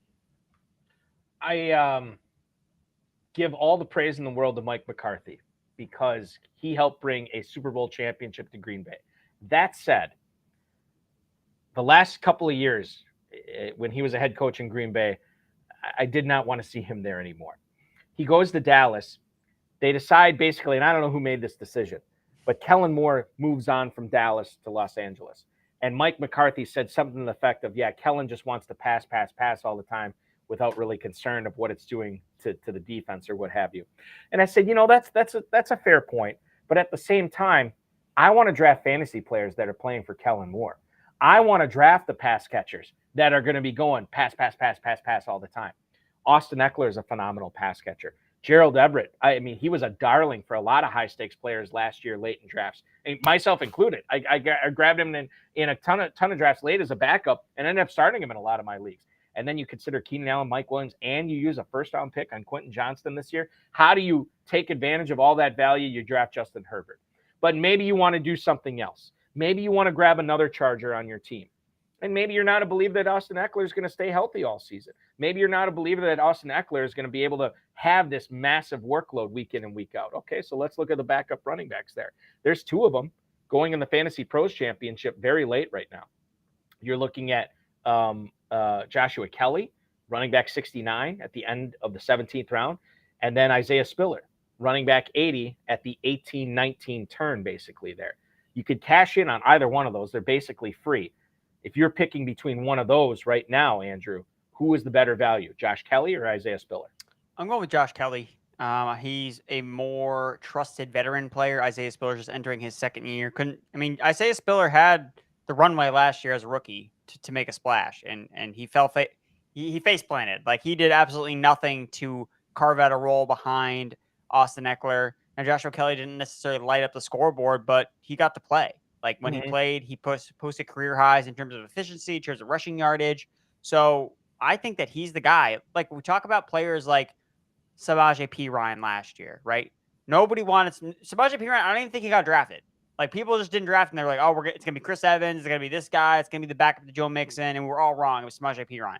Just this forgotten about veteran who's kind of just hung around a roster, never really done much, never really had an Alexander Madison or Tony Pollard game that really, like, put them in the spotlight because, if this guy gets hurt, like, this guy will step in. Like, Josh Kelly's never had that opportunity. But we've already talked about Kellen Moore has been vocal about wanting to get 2 to 3 running backs to take turns. We saw that in Dallas. Zeke and Tony Pollard both played a lot for that offense for multiple years. So I think Joshua Kelly, especially with Austin Eckler, also being vocal about, hey, like, take touches off me, please. I want to save my body. I think Joshua Kelly could potentially be that goal line back for the Los Angeles Chargers, score some touchdowns. And again, bringing it back to the Jaguars conversation, I'd rather take Joshua Kelly over any of these Jaguars running backs, besides Travis Etienne, of course. But when we're comparing backfields, the Chargers are going to be a high-powered offense, and I feel more comfortable betting on Kelly to be the number 1 backup to Eckler versus any of these Jaguars being the direct backup to Travis Etienne. I think the Chargers, I'm with you on this. I like any piece I can get of this offense, I'm really happy with this year. Be it Allen, be it Williams, Johnston, Everett, Eckler, Herbert, whoever. Like, I think they are going to be high-powered, and they could be in some shootouts there in the AFC West as well. We have been shooting out a lot of great fantasy knowledge. Well, not we, but Andrew Erickson has. I'm just kind of driving the ship while he helps you win your fantasy leagues right now. We have much more to come, ladies and gentlemen. 1 hour to go here before we turn things over to Dynasty Nerds and Garrett Price coming up at the 9 o'clock hour. But we're going to get into the heavy hitting portion of the show. We are going to find out where Fantasy Pros Andrew Erickson stands on players like Jalen Waddle, players like Jahmyr Gibbs, and a guy who was just in the news, and Jordan Addison, and not for a good reason as well. We're going to get into that and much more. It's the High Stakes Fantasy Football Show. He's Andrew Erickson. I'm Eric Balkman. This is the Better Sports Network. It's the High Stakes Fantasy Football Show on Better Sports Network.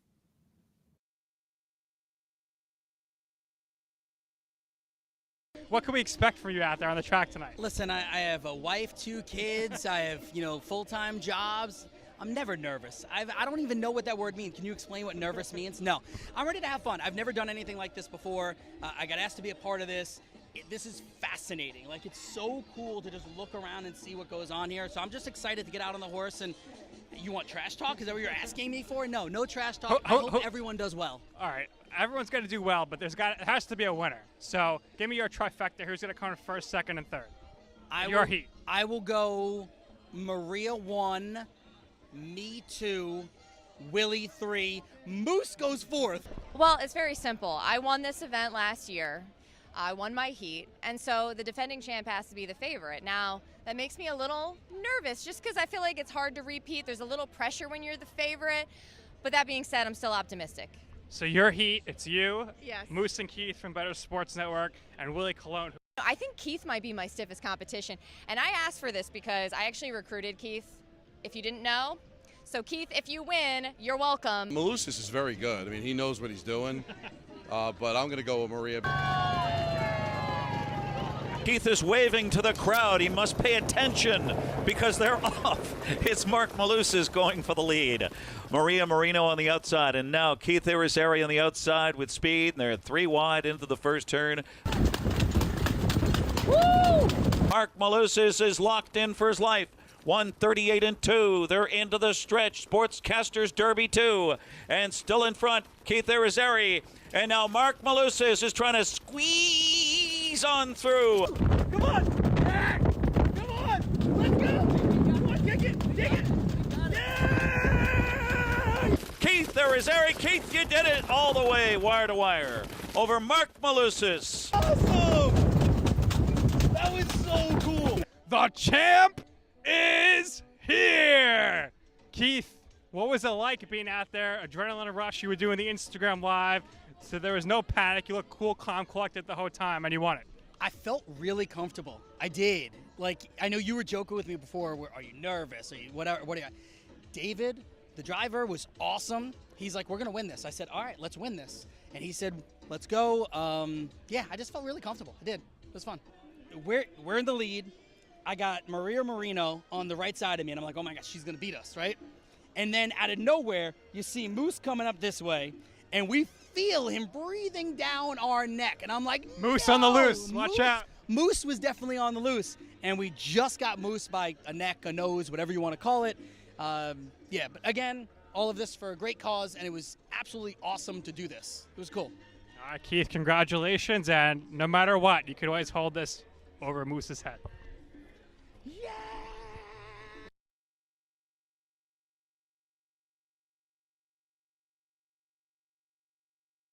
High Stakes Fantasy Football Show on Better Sports Network.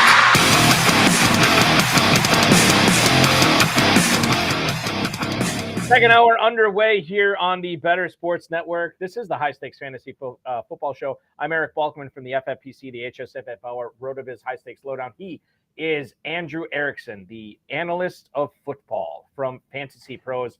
2 top 10 weeks in last year's rankings competition. And you love Deontay Hardy. I feel bad I didn't put it on the show sheet. Do you want to make your case for Deontay Hardy? We're just talking about Gabe Davis. What can you say about Deontay Hardy right now? Well, I mean, if you're looking for a guy that has a really high target rate that doesn't require a top 40 wide receiver draft pick like Kadarius Toney, Deontay Hardy is actually the second highest paid wide receiver on the Buffalo Bills. And before he got hurt last year with the New Orleans Saints, he was a really explosive playmaker. He basically was in that Rashid Shaheed role. I know a lot of people like Rashid Shaheed because he's like super efficient on like low targets. That was Deontay Hardy the year before, but now basically instead of it being Rashid Shaheed catching passes from Derek Carr, just imagine Rashid Shaheed catching passes from Josh Allen. So that's why I like Deontay Hardy. Also went to school very close to where I grew up. So I've kind of been a sucker for that reason. He's also changed his name a bunch of different times, and he's always like popped off in some of these like efficiency metrics, whether it's target rate per route run, yards per route run, and he's a very good punt returner. So something I look at, he's a very explosive player. You know, I have had conversations with high stakes players, and I can think of, I'm not going to say their names, but I can think of 2 for sure in my head. And I think a third one were telling me Deontay Hardy this season, Bulky. Deontay Hardy, be watching for him. And he's starting to creep up in drafts. He's still basically free, but now we have Andrew Erickson on board as well. Now, you're in Massachusetts. Does this mean you're a Patriots fan, or have you, since you've been in the industry, you're just like, I'm not a fan anymore. I just like watching football? Well, luckily it really transitioned well. Like once Tom Brady moved on, I became a bigger, person in this space. So I was able to kind of shift focus to more fantasy stuff because the Patriots have obviously not been as good since they lost Tom Brady. Go figure. But obviously I'm still a Patriots fan. I actually go to training camp every single year to try to, do some boots on the ground type of analysis. And one of the biggest things I learned when I first went was when they first signed Jonnu Smith and Hunter Henry. There was like a big debate, like, oh, is it Jonnu? Is it Hunter Henry? And I was firmly on the Hunter Henry side of things because I noticed that he was Mac Jones's favorite target in the red zone.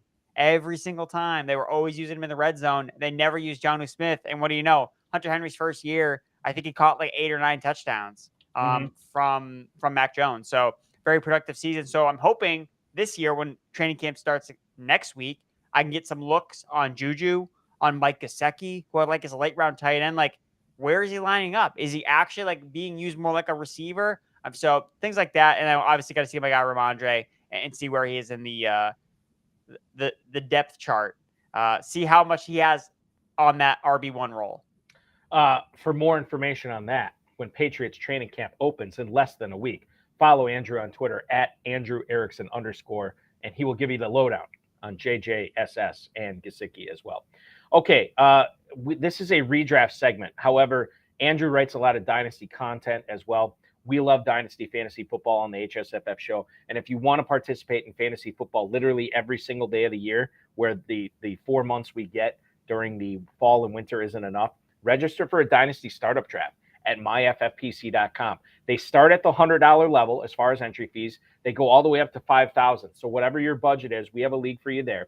We've been doing Dynasty Fantasy Football for well over a decade, 1,400 plus leagues. Not a single one's ever folded. You don't have to worry about being the commissioner or a shady commissioner or anything like that. Go to myffpc.com and enjoy the Dynasty experience we have there. myffpc.com. Okay. In the Fantasy Pros Championship, I tried to collect some polarizing names here. And I don't know how polarizing these guys are, but I feel like if they're not polarizing, I think you have a strong take on it. So I look at the first round right now. Cooper Kupp is a first-round pick. Cooper Kupp last year, for a lot of people, was the 101. People were drafting him first overall, given what he did when he was Offensive Player of the Year in 2021. Now, he has fallen. On average right now, he is going at the 105. So he went from the top of the first round to the middle of the first round. Some would say that's not a fall enough for them to be in business with Cooper Kupp. I feel like you would disagree with that. Why should we be in business with Cooper Kupp if we have the 5th pick? Why is he a good investment in that pick? We've seen Cooper Kupp play with Matthew Stafford for the last year and a half, basically, before Kupp's injury. And over that span, nobody has scored more fantasy points per game than Cooper Kupp. Like, when these two have been on the field together, Cooper Kupp scores more fantasy points than anybody else. So, yeah, I have him as my number 3 ranked player overall. If I have a top 3 pick, especially if I'm picking at the 103, I'm taking Cooper Kupp 100 times out of 100 times. Like, no hesitation for me. His medical reports have all checked out. Matthew Stafford, we're hearing a lot of positive about his neck injury that he's been dealing with. So, yes, like, Sean McVay is still there. Like, this Rams offense, I know just how bad they were last year, but it's because they didn't have the same guys. It wasn't the same offense. It was a bunch of different. Baker Mayfield was on the Rams. Do we remember that? Like, it wasn't the same team. So I think people are just kind of forgetting about that and writing Cooper Kupp off a little bit too much. Not looking at, dude, this guy was a monster even before his injury last year. First in wide receiver points per game, commanded the league's 2nd highest target share, over 31%. Who else is Matthew Stafford going to throw the ball to? Van Jefferson? Puka Nacua? Tutu Atwell? Tutu Atwell might blow away in the wind if it's out there. So, and they play in a dome. And there's no, honestly, if I'm concerned about, well, it's a bad way to phrase it. The number 2 pass catcher for me on Los Angeles this year is probably Tyler Higbee. Yeah. And he doesn't scare me at all. Like that to me does not, I like Higbee a lot. I'm not going to draft Kupp. He just gets the leftover targets. Right. Exactly. Yes. That's a great point. Cooper Kupp is going basically 1 slot ahead of another player I'm going to ask you about right now. Tyreek Hill is the wide receiver 4. Cooper Kupp's the wide receiver 3. Tyreek Hill is going on average at the 106, 4th receiver off the board.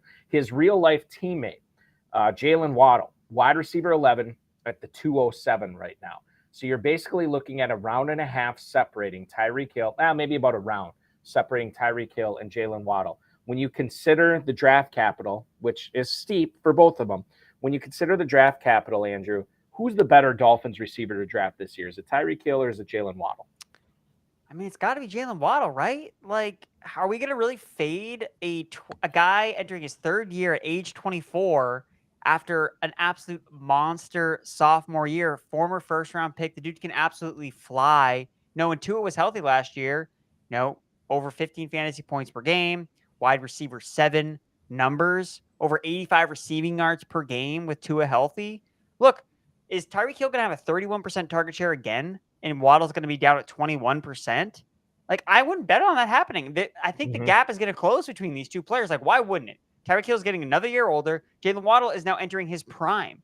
Like, I understand it's hard for us to see them kind of merge, but this is the natural state of how things happen. When we're talking about the 2024 draft, is it just going to be Tyreek Hill over Jalen Waddle again for a 3rd straight year? I don't think so.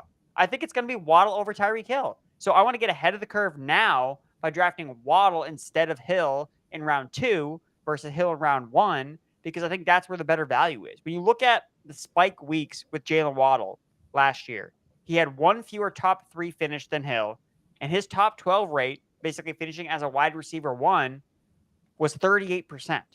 That was the same as A.J. Brown and C.D. Lamb. He's putting up those types of numbers, and the only reason he's going behind those guys is because, well, he's the number 2 on his offense. Well, he's the number 2 right now, but I think when the season's all said and done, he may not be the number 2 anymore. Would you, and this is from Barney Newkirk right now in the Facebook chat, would you be comfortable drafting Jalen Waddle in the mid-second, maybe even early second of the Fantasy Pros Championship, Andrew? 100%. Yeah. Okay. Now, I'm going to do this. 2 follow-up questions to this. Let's do a would you rather real quick. Would you rather draft Jalen Waddle or Garrett Wilson? Oh, God, I hate this question because I love them both so much. So it's close. It's very close. No, yeah, this one is close. I go back and forth with Garrett Wilson a lot of the time. I think for me, it's probably going to be, man, this one, I hate, guys, you're really pushing me on this question. I'm going to say, I'll say Garrett Wilson for now, but don't hold me to it. I could change my mind. Barney says Garrett Wilson as well. I want to, the 3 guys that are going immediately behind Waddle, I just want to confirm. You would take Waddle over Chris Olave, Devontae Smith, and T. Higgins, right? Correct. Okay, perfect. The second part of this question, and this goes back to the Anquan Boldin, Larry Fitzgerald days in Arizona. I remember in the FFPC main event, there were a lot of people that would draft Fitzgerald as like a 1st or 2nd round pick. Bolden was like a 2nd or 3rd round pick. Yet Kurt Warner wasn't being drafted until like round 12 or round 13. And understandable, it was only a start 1 quarterback league, right? But I was like, me and my buddy were talking about this, like, if you're taking Fitzgerald and Bolden that high, why is Warner not going till 10 rounds later? This happened with another quarterback, and it's escaping my mind. I think it was Eli Manning. I could be wrong on that. But these 2 receivers that are being drafted super high, and then the quarterback is being drafted way low. This year, we already said Tyreek Hill, middle of the 1st round. Jalen Waddle, middle of the 2nd round. Tua Tagovailoa, he's going all the way down in the mid-11th round by Dak Prescott. Should he be drafted higher? And this gets into the concept of stacking in the Fantasy Pros Championship. If you had Hill, or if you had Waddle, or maybe you have both, would you be willing to go up a round or maybe 2 rounds to get Tagovailoa to make sure you have that stack? I'm going to say no. I don't think that Tua is necessarily a great fantasy quarterback because he doesn't run. Like that's the cheat code. Like he doesn't run. Like he's a pocket passer. So for me, it's like, yeah, you could be aggressive drafting Tua, but what about just draft Kirk Cousins? Like Kirk Cousins has good weapons too. And, he has less of an injury concern long term. You could say the same thing about Geno Smith. Geno Smith has 3 receivers that we all want to draft. And he goes later than everybody else, and he runs more than Tua does. So for me, it's like, yes, it's important that he has upside attached to these receivers. But at the same time, when everything was going his way last year for Tua, and I tried to point this out, I think I pointed out one of my threads on Twitter, was basically outlining the fact that when everything was perfect for him, he was healthy, he was throwing for a ton of yards, he was QB7. Like, he still wasn't a top 5 quarterback in fantasy because he wasn't running. Like, you have to post absolutely absurd, gaudy passing touchdown numbers to match the numbers of these other quarterbacks that are dual threats. And Tua just doesn't add. It's not that he adds like minimal value as a rusher. He doesn't add any value as a rusher. And from what I've seen from training camp of him just getting super bulky, he's not going to be moving the ball that much. He's not going to be running around that much because he's worried about his health.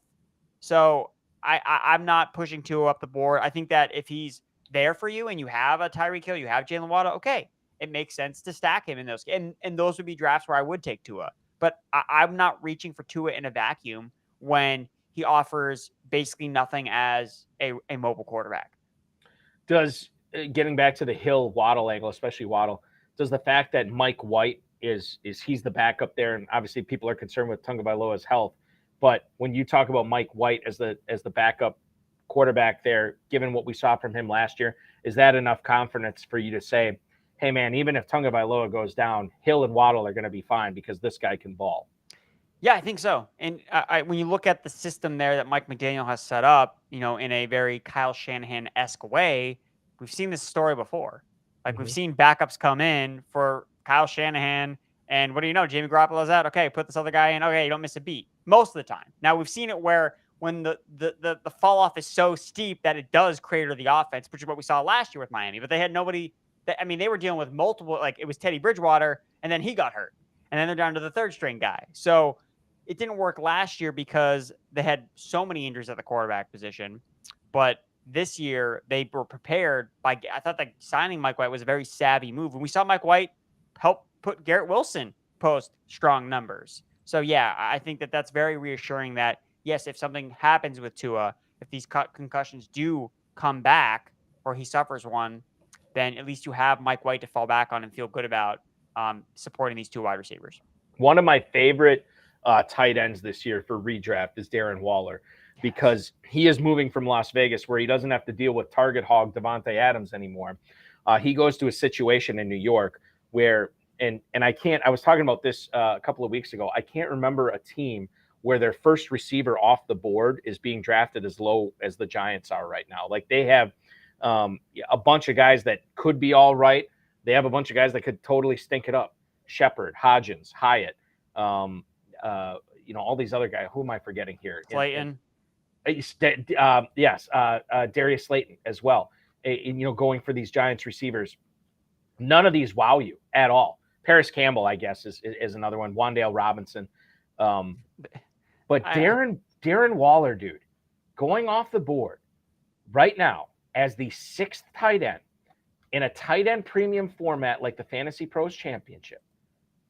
You can get him in the middle of the 5th round. To me, this screams value. Like if I think it's important to get an elite tight end in this format. If you miss out on it, boy, Waller's a nice little fallback there in the 5th round. And then you are set with an every week starter at tight end. I like Waller this year. I don't know how you feel about him. Oh, I absolutely love Waller. I think I have Waller as my tight end 3 overall. Like behind Kelsey and Hawkinson, or just I have it behind Kelsey and Andrews. Okay.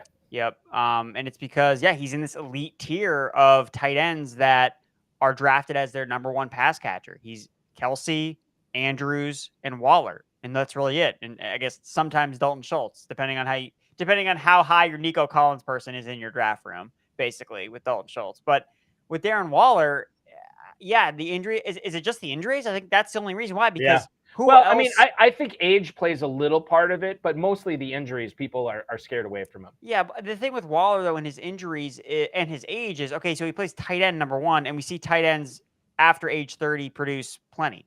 Like, it's not just Travis Kelce. Like, we've seen a lot of tight ends produce. It's really about just the wear and tear on the body. Mm-hmm. And when you look at Darren Waller's career, I mean, he got such a late start. Remember, he was first drafted as a big wide receiver, and then he transitioned to it with the Ravens a little bit. And then he had his first breakout year with the Raiders after his stint with the Baltimore Ravens. So I think that Waller is, I mean, they went out and traded for this player because they needed to add a dynamic pass catcher for Daniel Jones.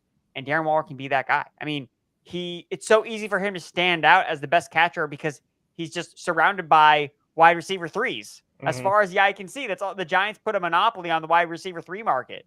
They have every wide receiver 3 that plays the slot that you could possibly ask. Jamison Crowder there too as well. I forgot about him. Exactly. So I think Waller, over the last 6 weeks of the season, he led all tight ends in yards per route run. So even though he wasn't seeing a ton of targets last year, he was still really efficient on a per target basis. So I don't think he's washed.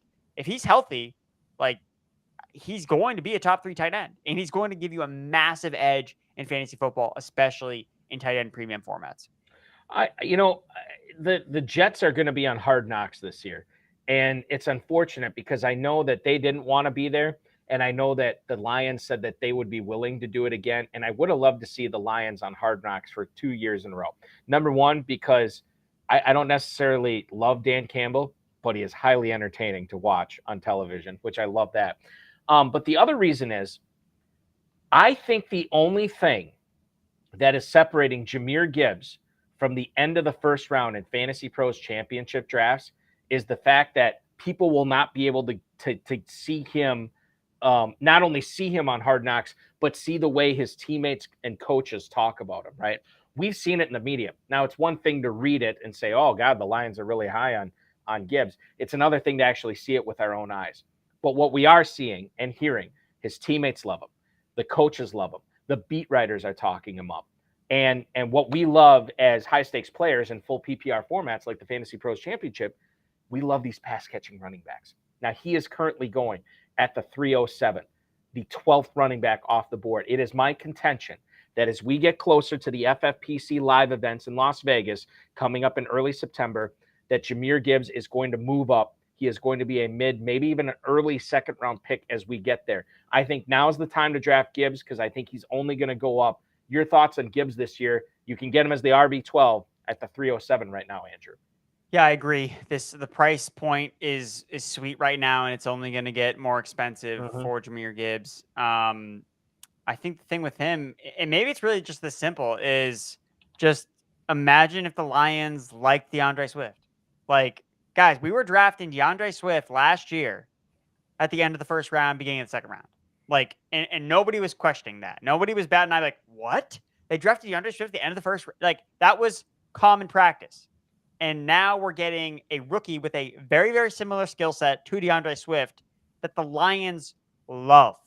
They love him. They took him 12th overall and were willing to be ridiculed for it, but they didn't care. And they still took Jahmyr Gibbs. So, yeah, I'm in on it. Like, I think you got to be. And I think that the reason he is priced where he is because of Bijan. Like, we're just not accustomed to having two rookie running backs in the first round where it's like, oh, well, Bijan is obviously like the shiny new toy. Like, he's the rookie running back you want, when it's like, well, wait a minute. Like, you can like Bijan, but like, you can also like Jahmyr Gibbs.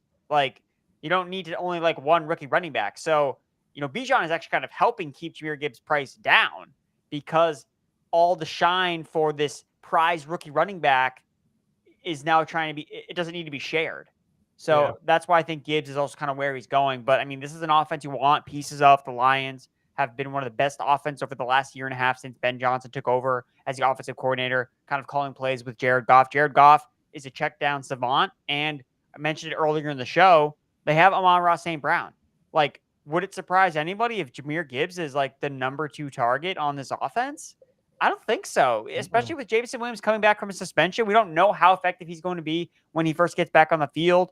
You have Sam Laporta. You have a bunch of other wide receiver threes, Marvin Jones, Josh Reynolds, Khalif Raymond, Denzel Mims. Like, are the coaches really going to dial up targets for those guys? Or are they going to be like, we're just going to give the ball to Gibbs and throw the ball to Gibbs because we drafted him 12th overall? I think I'm going to side with the latter there, Eric. Let me ask you this. Are you a fan of the Marvel Cinematic Universe?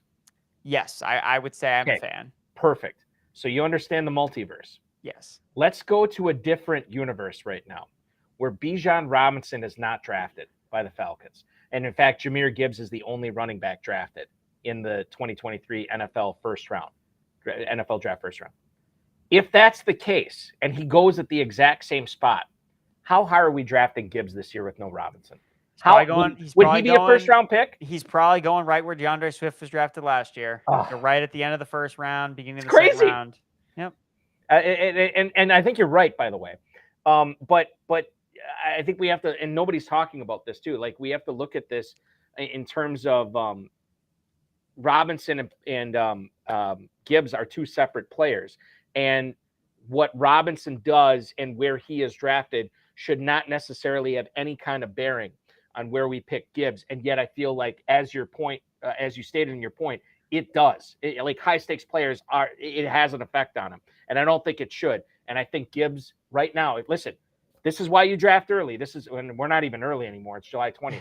But this is why you draft right now, is so you can get the discount on Jahmyr Gibbs before he is going a month later in the early to mid second round, which is where I think he is going to be going. Okay, moving on to another running back. We talked about trying to find the fantasy goodness in Kansas City receivers. I feel like for years we've been chasing the fantasy goodness or lack thereof from the Kansas City running backs. We have seen pockets of greatness, with Clyde Edwards-Helaire. For the first part of last season, Clyde Edwards-Helaire looked awesome, right? And then we've seen pockets of goodness from Jerick McKinnon over the last couple of years as well.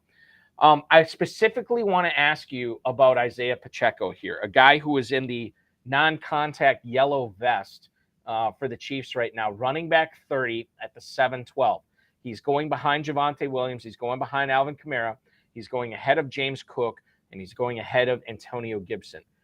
Pacheco at the end of the 7th round, is that a spot that we should be looking at drafting him, or would you be more comfortable drafting a different running back at that point? I'm not comfortable drafting Pacheco there. You know, when it comes to these Chiefs running backs, you kind of mentioned it with, you know, them all having like these pockets of production. It's like a hot potato, right? And the Chiefs are willing to churn through running backs because they're just going to use who's ever effective for that stretch of games. And then some guy gets hurt or isn't as effective, and they move to the next guy. And this wasn't just last year. We've seen this for multiple years, whether it was, Damian Williams got hot, we're going to use him. Darrell Williams got hot. We're going to use him now. Like, and you don't want to be left holding the bag with the guy as the potato gets cold. And then that's the guy that flames out. And that's what I feel like it is with Pacheco. Now, Pacheco ended the season hot because he became the guy, but now he's injured. And just the way that Pacheco plays, he's such a violent runner. He's a 7th round pick. He knows he has to run like that because that's the only way he's going to get playing time, but it's going to take a toll on his body, as we've already seen it here with him recovering from shoulder surgery. So for me, it's, dude, Clyde Edwards-Helaire is free. Like you can get for free. We saw him, like you said at the beginning, he was productive because he plays on the Chiefs offense. And it's really less about, is Edwards-Helaire good or not? It doesn't matter if he's good because he's an 18th round pick at this point.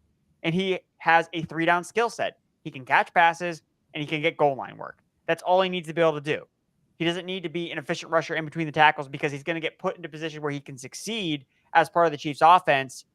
And there's no risk associated with drafting him. Whereas Pacheco, I mean, you're pushing your chips in on Pacheco staying and keeping the job. But how tight of a hold does he really have on that as a 7th round pick? It's just so hard. He has to do everything right. I get Elijah Mitchell vibes, unfortunately, from Isaiah Pacheco, where he was so great as a day 3 rookie, but the minute that he falters in any way or gets hurt, like they're going to try to replace him again. Like they've already talked about like Deneric Prince at Kansas City Chiefs camp. It's like, okay, what if he just like happens to be this year's Pacheco? So for me, it's like I can't invest a 7th round pick in Pacheco when I don't know how healthy he is. I don't know how many passes he's going to catch. Like, I don't know how his job security is. You know, I think that a good litmus test was a lot of these running backs where we're kind of concerned about like, okay, like what's their job security? Is you want to ask yourself, okay, tomorrow Leonard Fournette signs with the Chiefs. How do you feel about Pacheco? Are you like, oh man, like that's bad? Or is it like, oh, I don't care? If your initial reaction is like, oh no, that's bad, then you got to take a step back and be like, well, why am I drafting this guy in the first place? It's a good point. It's a really good point. I think we know where you stand on Pacheco there. And I think, quite frankly, I think you convinced me, a guy who was on the fence, I'm probably going to be staying away from him at that price point at least. And by the way, a few high-stakes players have already told me about Deneric Prince and how they've been drafting him. They like him quite a bit this year as a late-round pick. Barney Newkirk already saying, stay away from Chiefs running backs. He's learned his lesson, as have I. We're staying away.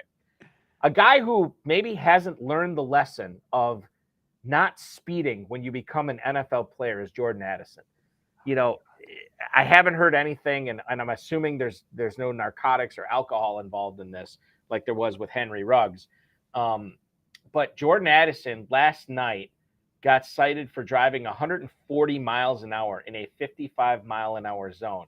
And I think the biggest thing I learned from this is Lamborghini makes like an SUV or a crossover. I had no idea, and I'm mispronouncing this. Lamborghini Urus or Urus is apparently like a crossover SUV vehicle produced by Lamborghini. I had no idea. I'm not a young man anymore. I can't stay up on what the kids are doing, Andrew. But apparently this is what happened last night. Citation for speeding and reckless driving for Addison. I can't imagine he's going to be suspended for this, but there's a non-zero chance of anything. Your thoughts on... I don't necessarily want you to read into this too much because we know he won the Biletnikoff when he was at Pitt, and then he went to USC, played with the Heisman Trophy winner, and his numbers took a step back. I don't know if we can glean anything from this. I don't know if we're seeing if we're getting into the mind of Jordan Addison, what type of player he's going to be. But let's just keep it from redraft, a redraft standpoint. He was my 4th receiver I drafted in the Scott Fish Bowl this year. He is going to be playing behind a couple of target hogs in Minnesota in Justin Jefferson and TJ Hawkinson. Wide receiver 40 is where he's going in the Fantasy Pros Championship at the 806.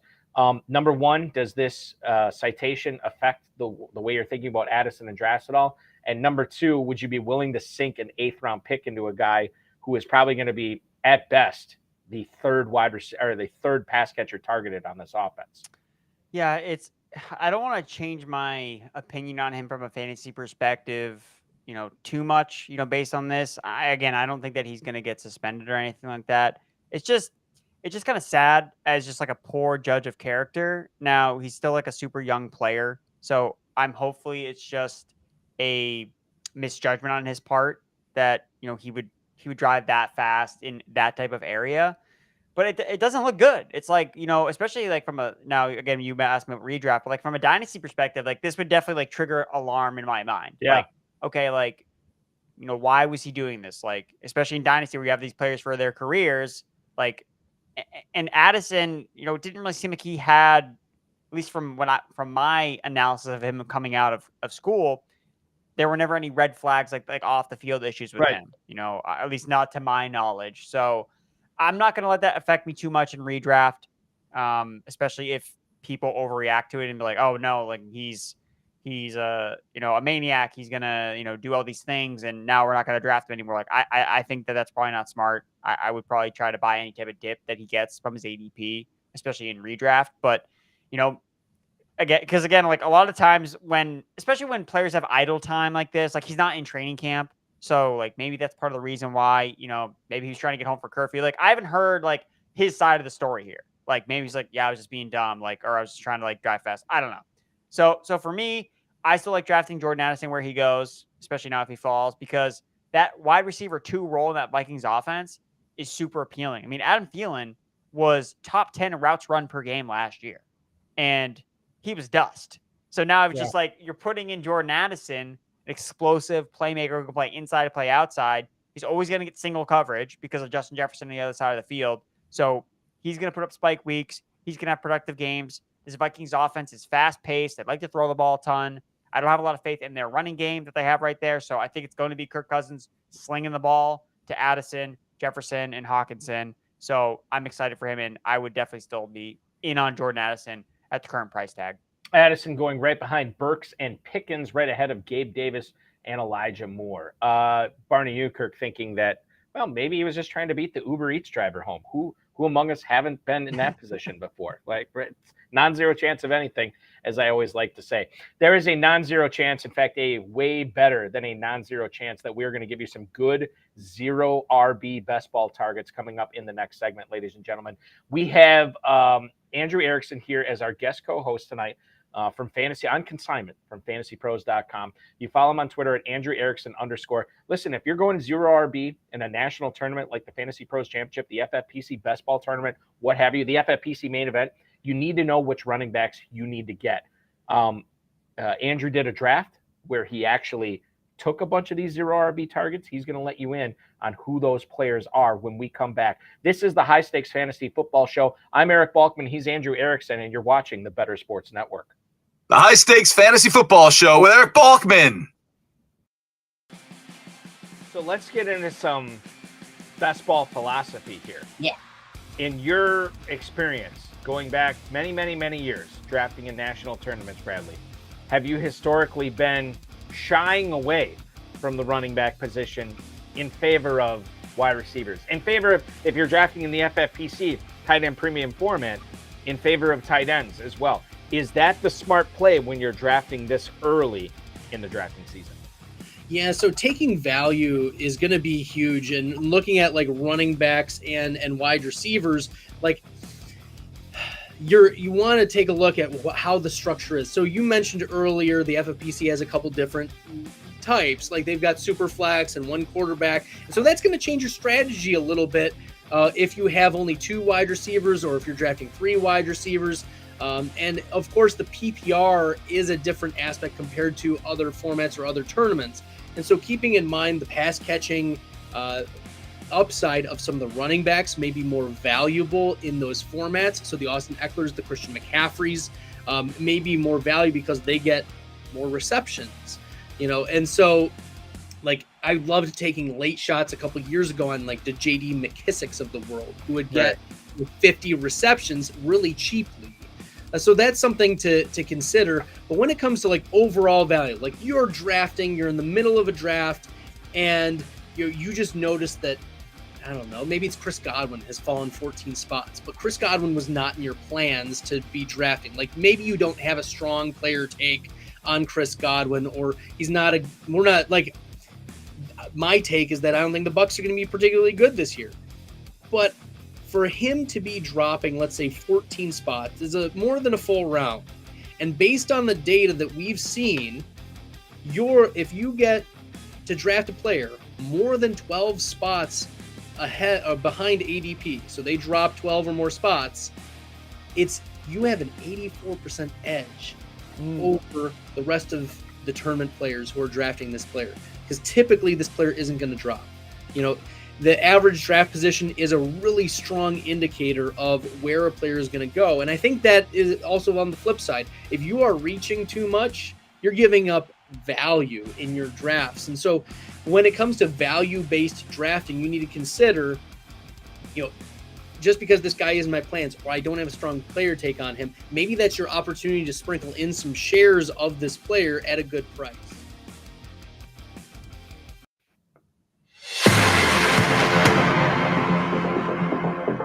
High Stakes Fantasy Football Show on Better Sports Network. Put your wings on, BSN viewers, because we are literally going to fly through this last segment. It's going to be heavy on the running back analysis. But by the way, if you're looking for some wide receiver analysis, specifically slot wide receiver analysis, get on over to FantasyAlarm.com. Andrew Cooper at Coop A Fiasco, our very own Fantasy Alarm correspondent, has a great article up on slot wide receiver concepts. That's at FantasyAlarm.com. I encourage you to check it out. It will make you a better drafter. FantasyAlarm.com has your cheat sheet and one-stop shop for dominating your drafts. Digital fantasy football draft guide, constantly updated with new information. Purchase the draft guide now, $26.99, or get it free with a monthly or annual subscription to Fantasy Alarm. 7-day free trial of Fantasy Alarm can begin today for you. All pro subscription. You can get immediate free access to the draft guide, FantasyAlarm.com. At Andrew Erickson _. Andrew Erickson, my guest tonight on the High Stakes Fantasy Football Show. You've been churning out a lot of great articles. I think we've touched on a few of them tonight. You produce so much, I can't get to all of them, which is unfortunate. But I do want to touch on one that you've done. Now, you recently did a best ball tournament draft where you're drafting for a massive grand prize, and you took a zero RB approach.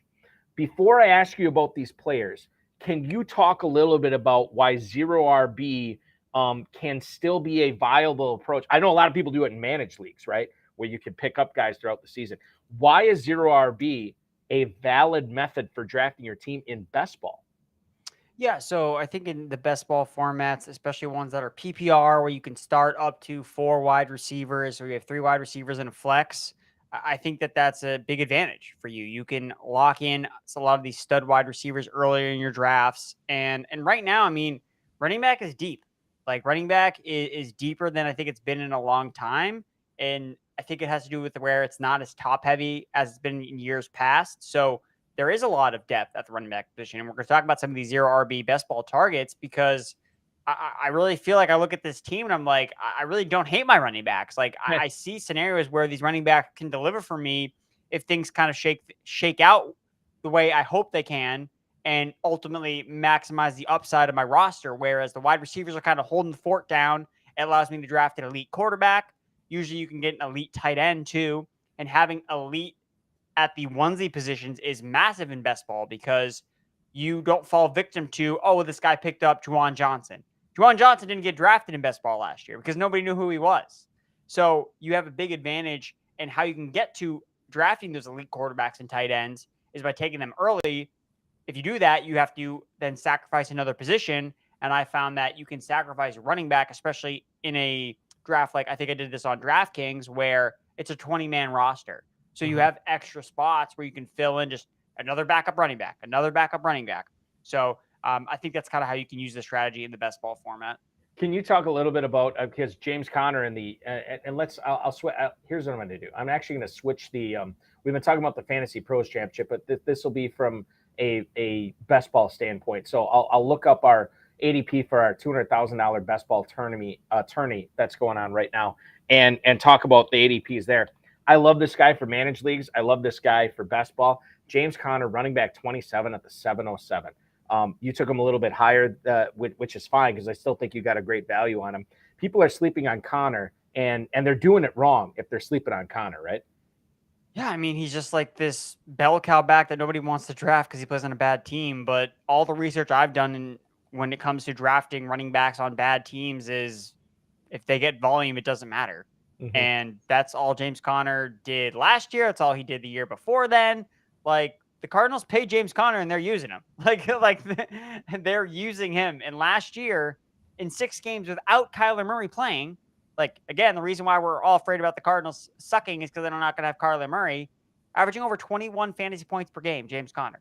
Like, he's going to be the engine of the offense. Now, I get, he's probably going to break down. But, yeah, okay, he misses a couple games here and there, but he's scoring 20 fantasy points in between all those missed games. Like, yeah, in round 7, of course you're going to take that. And you mentioned this earlier in the first hour, too. What's the competition for Arizona there? There is none. And Barney Newkirk pointing that out as well. Like, it is James Conner's backfield. And as long as he's healthy, it's going to be his backfield there. Now, we have a split situation going on in our nation's capital right now. Brian Robinson, Antonio Gibson there. Antonio Gibson was a guy that you drafted on this team as well. Running back 32 going at the end of the 8th round. I know there's a lot of – it seems like he's getting steamed up a little bit, and I think Gibson's ADP is going to rise. If you want him, now's the time to get him. Yeah, I mean, I just love Antonio Gibson, and he really checks off all the boxes I'm looking for in like a breakout running back, or in his case, a bounce back. You know, he has proven production. He's been a fantasy RB1 before. Yep. Like, it really wasn't that long ago that he was posting top 12 fantasy football numbers. He has a 3-down skill set. He has the size. He has the speed. He has the track record of production. And the only reason he's not being drafted higher is because they drafted a guy named Brian Robinson. They drafted a guy named Chris Rodriguez. But it's a new offensive coordinator. Eric Bieniemy's coming in. And we've seen him turn the table on some of these backfields in Kansas City, like we talked about before. He made Jerick McKinnon a basically top 10 running back. A 31-year-old journeyman Jerick McKinnon because of his pass catching. Like, if Gibson got a Jerick McKinnon-esque role plus a little bit of rushing production on top of that, he could be an RB1, and you can get him in the 30s at running back. So I love Antonio Gibson, and I think that his skill set, specifically as a receiver, plays very favorably in how I kind of see the Commanders' season playing out. The Commanders have one of the toughest schedules of all teams this year. I think they're going to be negative game scripts a lot of the time, and that means you're going to see Antonio Gibson on the field more than Brian Robinson. Mm-hmm. So I think Gibson is just slated, and I get that but there's enough pessimism around Gibson that I think at the end of the day, even if he does move up around, he's still going to be a value at the end of the day. I agree with that. And if you're going 0 RB, Antonio Gibson is like example 1A of what you should be doing there. It makes perfect sense for a guy who not only has those 3rd down chops, those pass catching chops, but a dude who could easily assume a 3-down role in Washington this coming year as well. We have not talked about, and not only in this show tonight, I have not talked about Kendre Miller on this show enough. This is a guy that you drafted as your 3rd running back in this draft, Andrew. And he is, I believe, on the PUP right now in New Orleans. I could be wrong about that. So he's on the NFI list. NFI, that's what it is. NFI list. Thank you. And this is an injury that he suffered in college that he's still trying to get over right now. But Kendre Miller, I mean, the New Orleans backfield is so fascinating because you have 3 guys there that I know a lot of people are excited about. Jamal Williams led the NFL in rushing touchdowns last year. Alvin Kamara was a 1st down darling for many years in the FFPC. And now you have enter Kendre Miller, running back 47 in the 12-12 right now, as far as his ADP goes. Can you tell us a little bit about, despite the presence of Williams and Kamara, why you like Miller here? I just loved his profile coming out of TCU. Just this like big, explosive back. I mean, he's the same size as Bijan Robinson. 5'11", 215 pounds, bell cow size, can catch the ball, super explosive, 3rd-round pick. Like, he was a 3rd-round pick and did not test. That, in today's NFL, for a running back not to test and still get drafted in the 3rd round is beyond me. Like, that doesn't happen. So that just tells me that the Saints were super high on this guy. And they're like, we don't care if he doesn't test. We don't care if he's not 100% right now because we know we can do when he's on the field.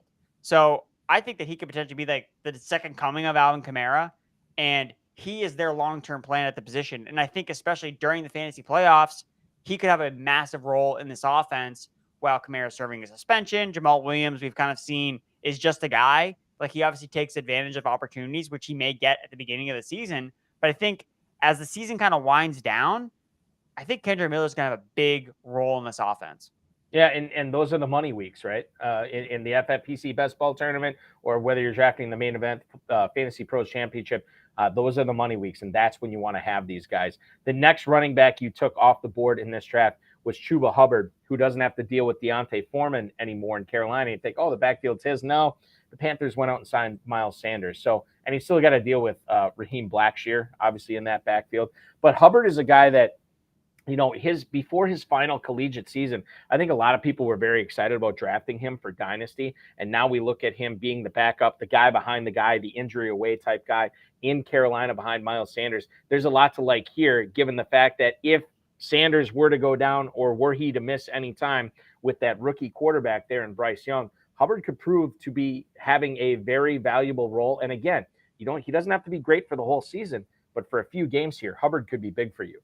Yeah, he was super efficient last year. He finished the season as PFF's 21st graded rusher, 4.9 yards per carry. He's been efficient when he's been called upon. And when McCaffrey has missed time in the past. So that's all I'm really looking for with some of these running backs. Now, when you go 0 RB, you're embracing the injury variance that is the running back position. You're hoping that guy, or not hoping guys, but you're acknowledging that, okay, there's going to have to be some injuries that kind of work in my favor. So drafting Chuba Hubbard is a bet on, okay, I don't think Miles Sanders can stay healthy. I think the Panthers have an underrated offensive line, and Hubbard offers an explosive skill set who can catch passes out of the backfield.